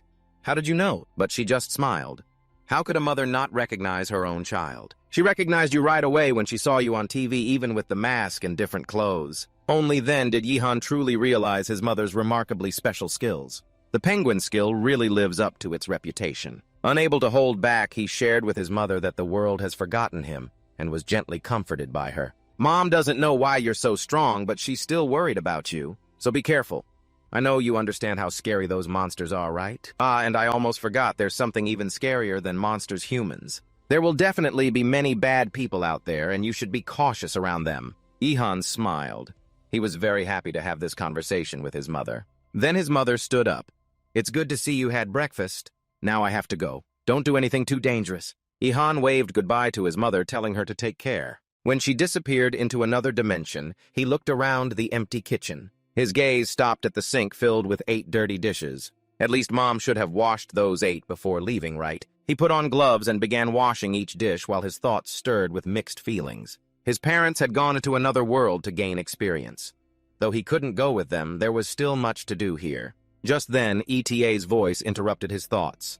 "I have to go to the celestial realm for a moment to claim a mission reward," and Yihan asked her to buy ice cream on her way back. Ita flew off somewhat surprised by the strange request. Yihan stood by the window watching her go, feeling relieved to finally be alone. He turned on the lights. It was known that last night Yihan bought a small room with cash to set up a private workshop, and although it lacked full tools and equipment, he wanted to start experimenting immediately. If not handled soon, the skin and bones would quickly decompose. He planned to use metal, but due to a lack of materials, he had to improvise with what he had. This amount of material should be enough to treat the bones, Yihan thought. But processing takes too long. He wondered when he would finish the gear. Just then Wytha's voice rang out. "You can use magic, so why are you back so quickly? Did you buy the ice cream?" But when he saw the angel's expression, his smile faded. Yihan looked at the figure opposite him in alarm. ETA had now revealed her true form and stepped directly toward Yihan, arms crossed, eyes full of irritation. Yihan shouted, questioning. "Could it be you? Also know how to use magic to enlarge things? Do you think I am who I've always used magic to shrink things? Let's just forget about that for now quickly. Hold out your hand for the reward." Yihan wiped his dirty hands on his shirt, still a bit dazed, and reached out to shake ETA's hand. When shaking the angel's hand, a thought flashed through his mind. ETA's hand was cold, but very smooth. At that moment, a notification appeared showing the first mission from the Celestial Realm Blade was completed. All stats increased by 1, and he received a special reward, the Eternal Flame. Ihan immediately asked what it was, but ETA just smiled and remained silent. Actually, she was just trying to add a little drama for him. Then she pointed to the fireplace and told him to look. Ihan exclaimed when he saw the fire blazing in the hearth, wondering, I didn't even light it, so why is it burning? ETA quickly explained that the Eternal Flame is a fire that never goes out and always keeps growing. This is the precious flame of the Celestial Realm. Ihan cheered, amazing and immortal flame, exactly what he needed. Ate nodded, saying she knew. Lita had specially instructed her carefully about this. She recalled when Lita begged her to bring the gift down to Ihan carrying a pile as if ETA were a porter. She muttered that in heaven Lita takes good care of you. Ihan was amazed to learn it was all sent by Lita while ETA looked visibly annoyed. It's true that those couples should be sent to hell, but Ihan ignored her and kept admiring the gifts from heaven, thinking quietly that Lita really knows him well. At that moment, ETA added that she brought more good news, since he can't go to another world, heaven assigned him a second mission. The angel revealed that from now on, Yihan's task is to create dungeons right here on Earth. Yihan was stunned. What the heck is creating dungeons? A flood of questions overwhelmed him, leaving Yihan frozen for several seconds. Finally, Yihan reluctantly said, Well, it sounds interesting, but sorry, I don't think I can do it. I only know how to cook ramen. She ate it, so there's no way she can just say no like that. ETA raised a finger and said, This is an order from heaven. The mission has been assigned, so he must create the dungeons. Ihan thought for a moment about how to approach the mission, but the next second he shouted as he suddenly realized something. This is your job, not mine. ETA just muttered that actually it's for Earth, so saying it's for him isn't wrong, right? Hearing that, Yihan got even more annoyed. Heaven told me to just wait 15, but it dragged on for 1,000 years. They also said that at the start of the apocalypse, the monsters would be weak, but that turned out to be a lie. In short, nothing went according to your plan at all. Meanwhile, ETA tried to explain that when God stopped time on Earth, it affected all living creatures. They developed immunity to that power, causing the dungeons to start functioning differently than originally intended. Of course, Yihan couldn't calm down with just that shallow explanation. He shouted, Is that all the explanation you have for what's happening here? So the two of them kept arguing. Yihan thought those called heaven were all frauds, while ETA believed this was good for him. For thousands of years he had honed his skills, especially his blacksmithing, which had reached a divine level. Besides the angels, he was the only one who could create dungeons. Yihan obviously didn't believe that was true and didn't want anything to do with it. But then he realized ETA had just praised him a lot. It was probably just to dump a ton of work on his shoulders, thinking that he didn't hesitate to point directly at the sly woman in front of him. You're trying to trick me into working, aren't you? But ETA calmly replied that this is a win-win situation. We complete the goal and you get the rewards from the mission. What happens if I don't do anything? In response, ETA said then the monsters wouldn't be drawn to the dungeons, and humanity would have to live in a dangerous, wild environment. ETA presented the design plans and the materials. If you need Hacanium Pessinum and El Hadra, those are 3 types of materials only used by high-level creatures. They haven't appeared on Earth yet. Yihan was stunned by the enormous size and rarity of these gems. Inside the next gift were completely new tools of the highest quality. Seeing them, his mood at home changed completely, excited to own such premium equipment. So I can use them all as much as I want, really probably just borrowing them temporarily. After finishing the job, you have to return them. Although I don't like this and don't understand how tools alone can create dungeons, Yihan made up his mind. He told himself it's probably just digging the ground, so it can't be that hard. But before that thought ended, ETA raised her hand, telling him to stop. She explained he only needed to craft magical tools that attract the monster's attention. From there, it would change the surrounding terrain and create the dungeon. A design appeared.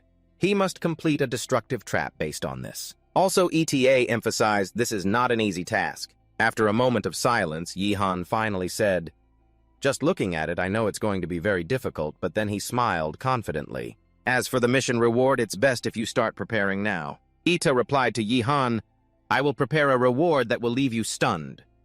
Without hesitation, he immediately dove into the work. The first magic stone ETA gave him was immediately thrown into the fire. A voice echoed in his mind, just use the eternal flame. Every magic stone can be refined. He picked up the next gem with special claws and put it in the furnace. Very quickly, a miracle happened. The flames flared up fiercely as soon as the magic stone was placed inside. After heating the stones, Yi-Han began to forge with a hammer. The temperature around the furnace was extremely high and sweat dripped all over his body. ETA nearby watched every move of Yi-Han in amazement. A thought rang in her mind. If Yi-Han wasn't a merchant, maybe I'd recommend him to be a blacksmith. This Yi-Han can really create weapons that challenge even gods. Later, Yi-Han sighed in relief as the first blank was finished, but he still felt quite nervous. His hands kept following the instructions without knowing if he'd made a mistake. ETA added that if it didn't work, he could melt it down and try again. It would just take a bit more time. Yi-Han focused even more now. He never took his eyes off his hands, fully devoted to the task of forging the dungeon as entrusted by the gods. Now ETA understood Lita's feelings over the past 1,000 years. She wondered why a high-ranking angel like Lita cared about an ordinary human. It turned out that this was exactly how she felt. Suddenly ahead, Yi-Han slammed his hand down on the table and declared loudly, "Finally done." What made ETA unable to believe her ears was how could such a difficult task be completed so quickly? A notification appeared. You have awakened the blacksmith profession to the maximum level. You have received the title of Legendary Creator. Crafting efficiency for all activities increased by 20%. ETA was still stunned because for her time had passed too fast. She asked suspiciously, "Already finished?" Yi-Han replied, annoyed at her doubt. "What do you mean by finished? It's been 5 hours already." The angel thought to herself, I really sat here watching him work for 5 hours straight. It made me forget about the time, but indeed, for this kind of work, 5 hours is very fast. Frustrated, Yi-Han threw the product to her to inspect herself. Ita turned the cube in her hands with a look of disbelief. It was so perfect it seemed impossible for a human to have made it. Well, I admit defeat. ETA said it met certain standards, but that dry comment made Yi-Han very satisfied. After a moment of silence, ETA said it was time to use the crafted item. I'll call the other angels to help, which left Yi-Han stunned, speechless. The angel friends. Is Lita among them? And as always, the answer was no. After a while, ETA returned with a halo of mystical light surrounding her head. I know this. It's the radiance I used to see when I was little. But putting that aside now, the other angels had appeared along with ETA's request. They couldn't believe a human could create a destruction trap. It even finished faster than expected. Of course, what made them believe was Yi-Han, because its scent didn't resemble the heavens at all. Meanwhile, Yi-Han thought angels really are all beautiful. When ETA was little, he didn't notice, but now at her real size, he could see she was truly beautiful. On the other side, ETA clapped her hands, signaling Yi-Han to hurry. We don't have much time. Start the work as soon as possible. Then she turned to Yi-Han and instructed, You just need to focus all your mind on completing and activating the destruction trap. The rest will be handled by the 3 angels. The 3 then placed their hands on Yi-Han and began to channel magical power. A brilliant, powerful golden energy radiated from their interaction. Suddenly, Yi-Han shouted. He felt an invisible force pressing down on him, a terrifying pressure as if mana was pushing down from all directions. Only then did Yi-Han truly feel how terrifying the power of high-level beings really was. An angel smiled and asked, Can't you handle it? Of course, Yi-Han still believes he can overcome it. He tried to focus on the deadly trap he had created. Used to lure the monsters, tricking them to enter and never come out again. It's the most magical spell for creatures that have lived thousands of years in loneliness. Suddenly, Yi-Han's eyes snapped open. He realized he had to find a way to soothe the loneliness of these pitiful, forgotten beings. The pressure from the angels remained, but now he had gradually gotten used to that divine energy. An angel thought silently he's really strong, at least for a lowly creature. Another angel cried out, If I'm not mistaken, soon we'll be surpassed. This is humiliating. How could such an interesting person even be born? The third angel spoke from outside, looking in. The whole building was now bathed in brilliant light. A notification appeared. You have completed crafting the Earth Colony's deadly trap. The mana crafting skill has been upgraded to level 7, and the item quality has improved. Yi-Han looked up at the unbelievable product. I actually did it. No way he could succeed on the first try. The angels kept commenting. Some were surprised, while others couldn't believe their eyes. I thought he had to try at least 10 times. Yet now there are even alpha and beta options. ETA explained to Yi-Han that they were talking about extra sub-options added when crafting deadly traps. Effects that appear randomly depending on luck materials and the crafter's ability. You're amazing now. Know that, angels? You're seen differently now. And now it's time to set the trap. Ite invited Ihan to come along if he wanted to observe. Of course, Ihan immediately agreed. So the four flew over the ruined buildings one by one. They glided through the air with their wings carrying Ihan along. Exclamation, in this world it's no different than the apocalypse. ETA, do we need to use invisibility magic on Ihan? Someone asked ETA, but she thought it wasn't necessary. As long as he's zero threat, he will never be detected. Indeed, the monsters on the street showed no reaction to Ihan. Of course, because Ihan is someone even God wouldn't detect. Do you guys think I'm a toy? Ihan thought irritably, but had no other choice. Just wait after this mission, I won't talk to you guys anymore. Finally, the towering mountains outside the city appeared, and the angels flew straight to the empty land where they planned to set the dungeon. ETA held the trap in her hands throughout the journey. Then she tossed it into the air. The mana orb hovered, illuminating the whole area. It stayed like that for a while before disappearing before everyone's eyes. While Ihan still didn't understand where it went, an angel explained everything was proceeding smoothly. Loud noises caused tremors somewhere in the city. Soldiers with guns looked confused. They looked ahead and noticed the giant rat they were trying to attack suddenly behaving strangely. It no longer destroyed things as before. It acted as if attracted by something. Giant ants everywhere behaved similarly. They started moving toward the rat's gaze. Meanwhile, everyone looked up at the sky covered by wings of giant birds flocking in one direction. All the mutated creatures that had caused chaos on the streets now obediently entered the trap Ihan created, reluctantly admitting that guy really has a talent for making traps. Ida didn't care much about those empty compliments. She announced that all other dungeons had been activated as well. Ian wondered how other dungeons she previously said they couldn't be used anymore. E.T. explained they had used magic to transform the energy. After all, regeneration or restoration is the most environmentally friendly method. Those two seem pretty close, huh? The blue-haired angel interrupted the conversation, turning the two against each other.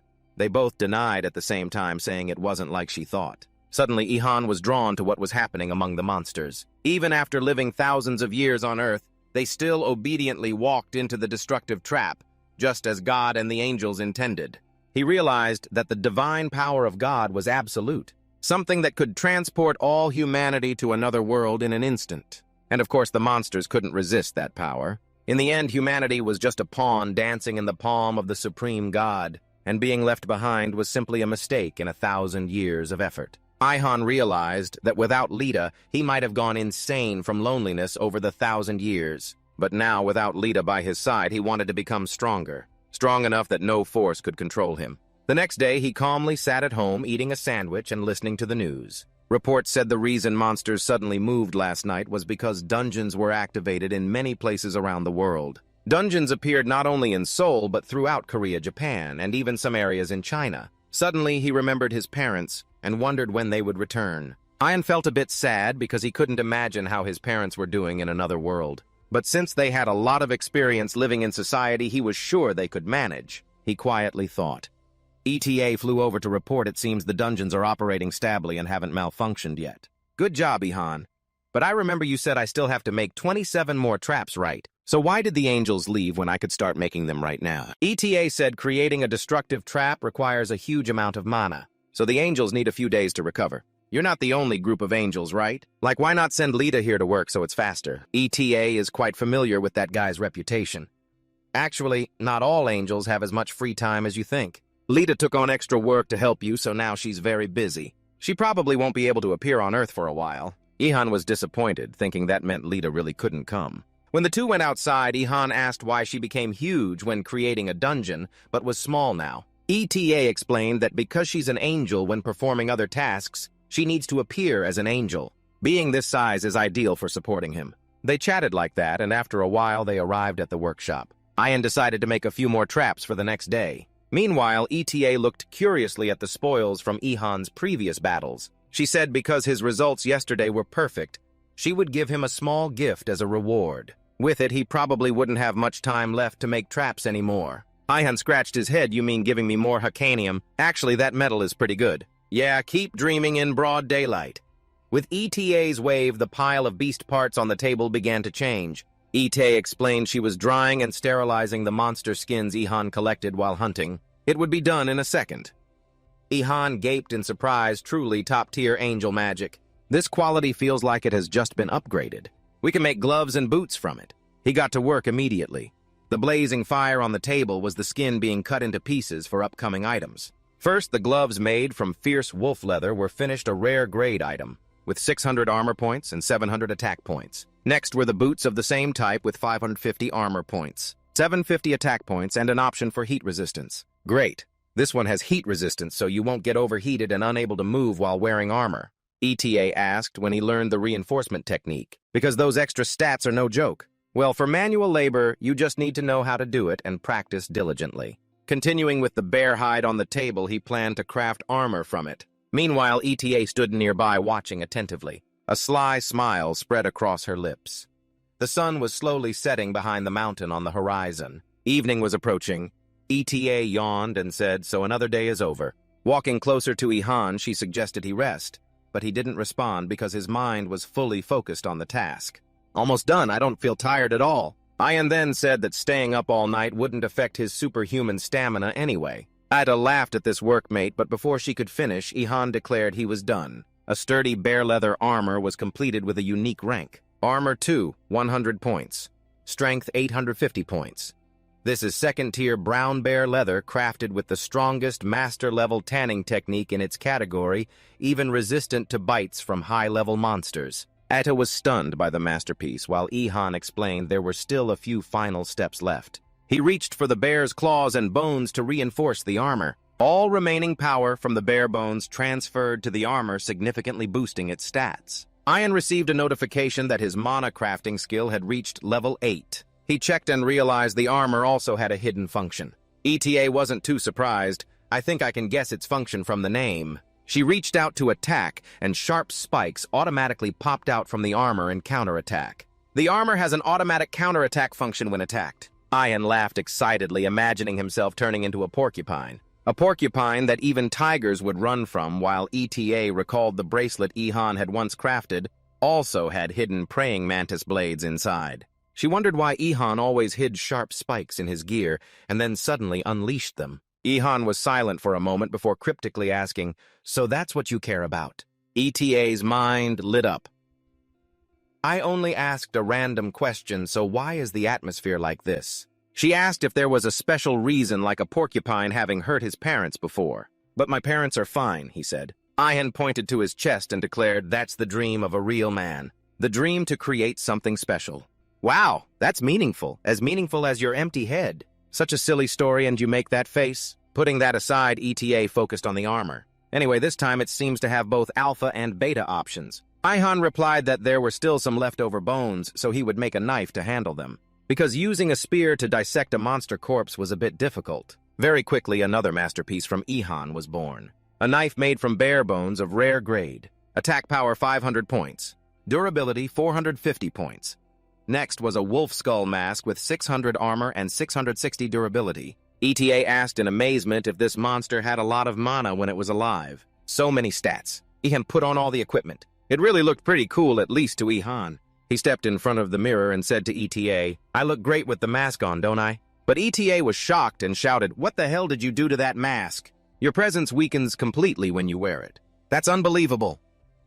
Suddenly, they both heard a strange sound. "What's that sound? Is something happening outside?" Ihan asked, and ETA said it seemed like someone was fighting a monster. Hearing that, Ihan immediately took off the mask, shocked. "There's another monster." The battle was happening inside the inner area where a giant level 2 monster suddenly appeared. People still inside the buildings were advised to evacuate to another world immediately. ETA softly exclaimed in surprise, "There are still monsters not entering the dungeon." Ihan worriedly prayed, "Please don't be stronger than that giant brown bear before." "Wait, are you scared now? You don't look like your usual self at all." Actually, it's not that this guy is afraid to fight. Ihan is worried that if it's stronger than that bear, he'll have to skin it to make a new armor. Handling monster corpses is even scarier than fighting. You pull out the old spear and examine it carefully, telling ETA it probably needs repairs before heading to the battlefield. After reinforcing the steel spear is now top quality, with 100 attack power, 715 durability, plus an option to increase critical hit rate by 20%. A feat you achieved without using any mana at all. Ian is very pleased that just a few tweaks increased the attack power by 300 points. You plan to refine a few other things, but ETA stops you saying it's time to hunt. Ihan sighs, thinking this angel can be really annoying sometimes. As they step outside, they see the heavy destruction the city has suffered. People are rushing the opposite way to escape danger, but only Han charges straight into it. Ita stands beside him, pointing toward the emerging monster. A giant leopard with blazing red eyes is spreading terror across the city, roaring fiercely and swiping its claws at military helicopters. Soldiers keep shouting that anti-tank missiles are useless. The senior commander orders everyone who has reached level 2 to rush in and use melee knives against it. Seeing the army's actions, Han wonders if besides soldiers, those who have reached level 2 also have to fight. But before he gets an answer nearby, a level 2 soldier complains that it's easier to gain experience points in the other world. Facing strong monsters here on Earth is just too much. They're right. The leopard's claw sweep sends more than 10 people flying into the air. Even level 2 warriors can't easily overcome monsters of the same level. But Han has no intention of giving up this place. He's not the type to sacrifice himself for others, but he also doesn't want to abandon them. If it takes just a little more effort to save someone, he'll do it. That thought flashes through his mind as Han dashes forward so fast it's hard to see with the naked eye. He cuts through the crowd, fleeing the battlefield. The leopard continues its rampage, its fierce eyes locked on the soldiers. ETA reports that this monster is stronger than the giant level 2 brown bear from before. Just then, the army opens fire. The tank's first shot hits the monster right on the head. The soldiers start cheering, saying they hit it. If we hit its face, it's definitely done for. But when the dust clears, only stunned, amazed eyes remain. They see the monster's head intact with only one scratch. The leopard's fury erupts. It turns toward the tank, ready to pounce. In a flash, its giant claw slams down, immobilizing the tank. It lifts the war machine and opens its mouth full of sharp fangs, swallowing the toy whole. But at that moment, a streak of light flashes by. Han leaps off the ground, charging toward the leopard at lightning speed. In his mind, he's never felt more grateful for his invisibility ability than right now. The leopard's blazing red eyes are right in front of him. In just a moment, the spear will pierce its forehead. The leopard screams in pain and simultaneously releases the tank from its claws. The system announces this was a critical hit. The crowd below murmurs that Sunban hasn't gone to the other world, yet we're saved. The tank falls freely to the ground while Han temporarily stands still, observing the situation. The leopard roars in pain, severely wounded in the eyes. After a moment's thought, Han decides to retreat from danger. With a strong kick, he flies into the air. The military leader shouts, "Now open full fire!" Following the calls, a barrage of bullets was fired continuously at the monster in hopes of taking it down. At the same time as Han moved toward the tank, he saw soldiers trapped inside. Without hesitation, he sliced the tank in half with his spear as if cutting through a can. The soldiers inside looked up in terror. But Han quickly reassured them, saying if they didn't want to die, they had to hold his hand tight. The soldiers grabbed him tightly. Han hugged both of them, then jumped out of the tank, and all three landed safely on the ground, leaving a deep dent from the impact. Only then did the two soldiers recover and thank Sunban sincerely for the spectacular save. I didn't do this to be called a hero. I saved them simply because it was within my ability. Suddenly, he heard a disturbing sound. He turned his back to the two soldiers and ordered the troops to run immediately if they wanted to survive. The giant leopard, like a living mountain, stood towering above them. Its eyes were locked onto the target. Han told ETA he was sure this one was smarter than a bear. It clearly knew who the biggest threat was. ETA warned Han to be extremely careful, saying the leopard had already spotted him. The invisibility was disabled. Don't worry so much. This is an opponent I can defeat even if I have to face the monster head-on. It rushed forward at incredible speed. Not just Han, but everyone here was under threat.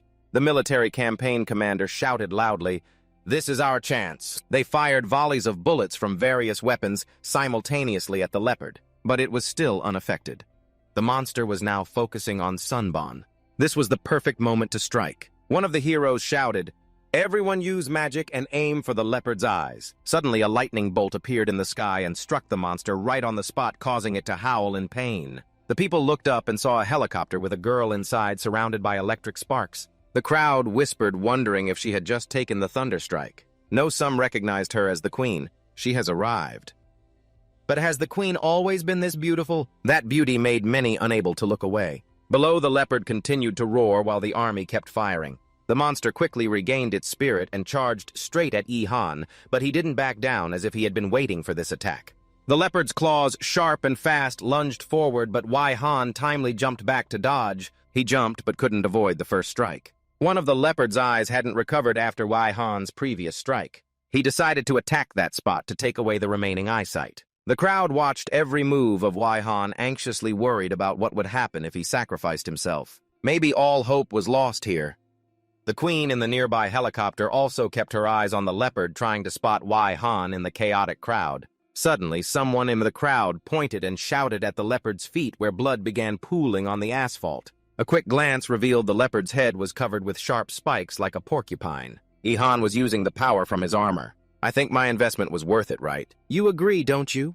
ETA. Well, there's something I need to tell you. You look terrifying beyond imagination, you know that. Terrifying and unbelievable. But Wai Han didn't care. In a life-or-death situation, looks no longer matter. But it's probably best not to let Lita see me like this, ha.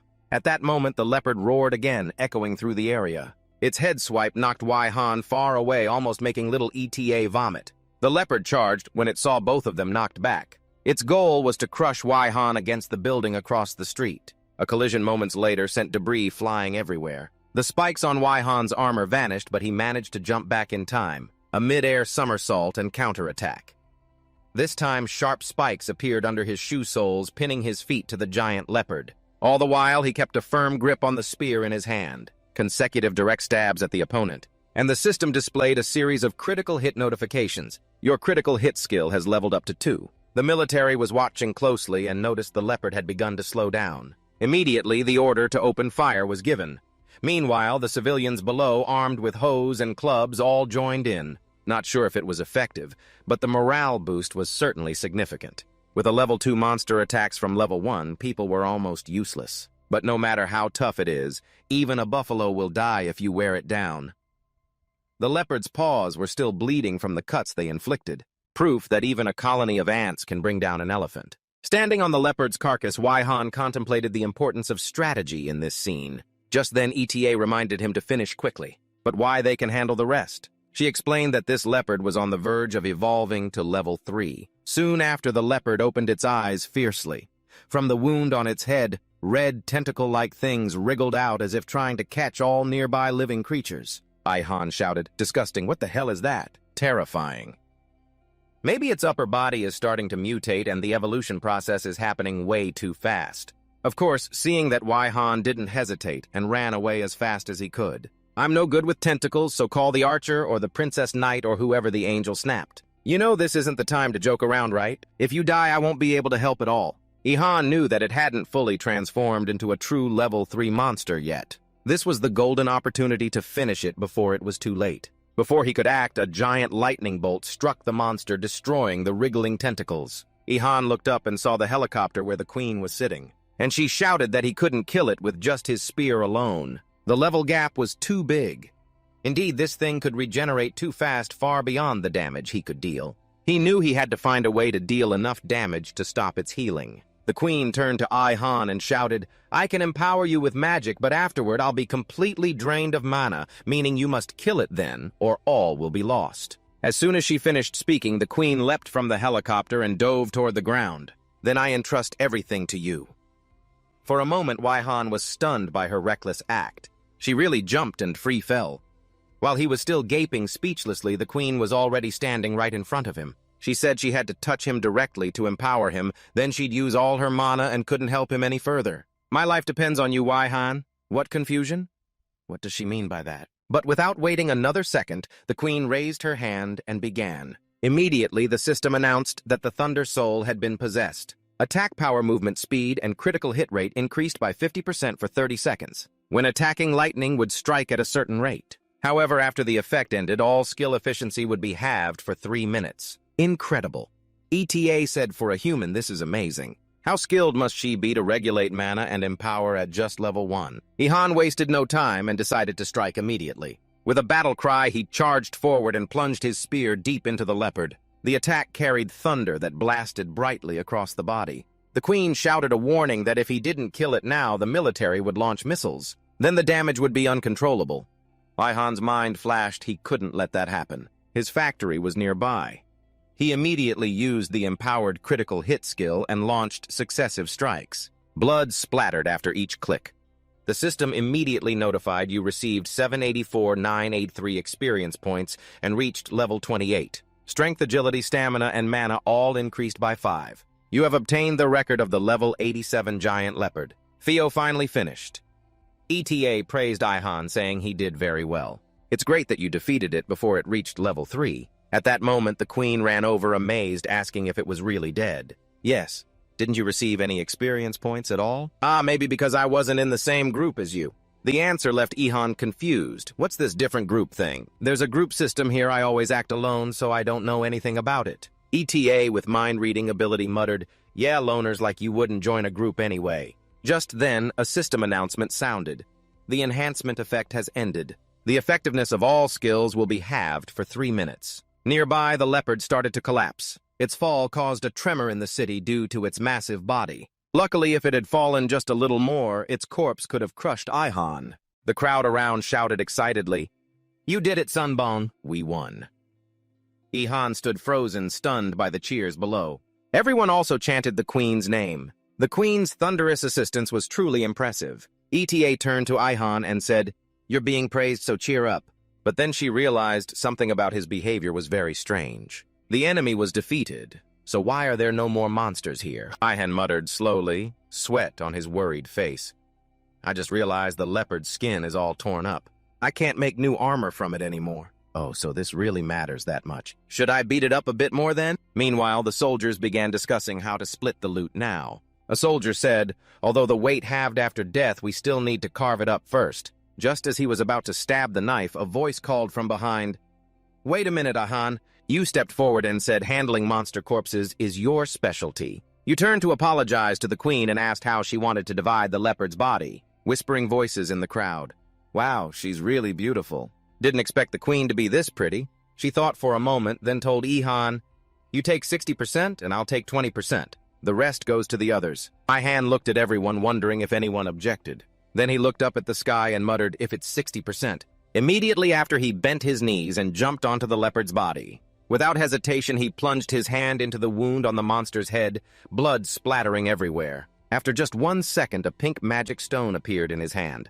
He thought to himself, I knew there'd be one here. The crowd below gasped. That's a level 2 magic stone. The queen commented maybe this stone alone counts for 60% of the loot. Han clenched the stone in his hand. Then this is my share. The rest you all can divide however you want. A soldier objected. But that's a magic stone, it should be counted separately. Exactly. Many others joined in.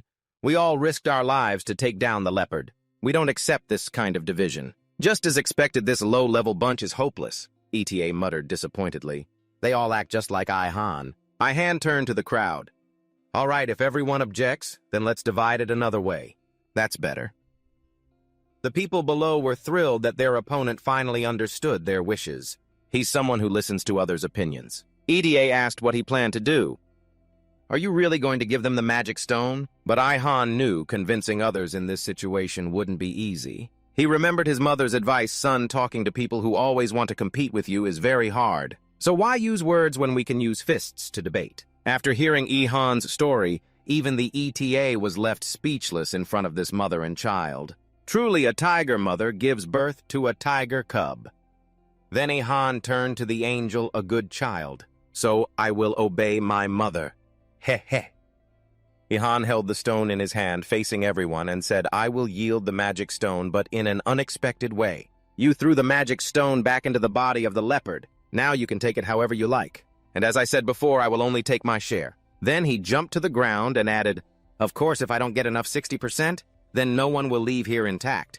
Clearly, this is a warning from Sunbone to the greedy, lazy crowd. They thought he was a gentle person, but it seems that's not the case. The crowd began whispering anxiously and regretting their actions. Because even if they combined forces, they couldn't do anything to that hero. After a quick discussion, a few people stepped forward and said to Ihan, just take the magic stone. A soldier added, just take whatever you want. Although they couldn't see the hero's face, they were sure he was pleased with the crowd's change of attitude. Then Ihan jumped back onto the leopard's body to find the magic stone. At that moment, the queen spoke from behind, if you give me a share when processing, I will give you 40% of mine. Ihan found it reasonable and agreed immediately. Time passed and the leopard's body was neatly stacked nearby. Han thought they'd probably need a truck to carry all this. Before the thought finished, the queen had already made a call. It seemed like she was calling for a vehicle. He thought to himself that she must come from a wealthy family, or be some kind of business owner. Come to think of it, she flew here by helicopter anyway. A shy soldier asked Brother Sunbon, "Can you help us handle our share too?" This development didn't make Ihan very happy. Luckily, he was wearing a mask. Otherwise, the crowd would have all run away. The crowd began sweating as Sunbon just stayed silent. If they get robbed of their share now, well, it's tough luck. There's no way to fight back. Let's end this part here, everyone. Don't forget to like and subscribe to catch the next part. I sincerely thank you.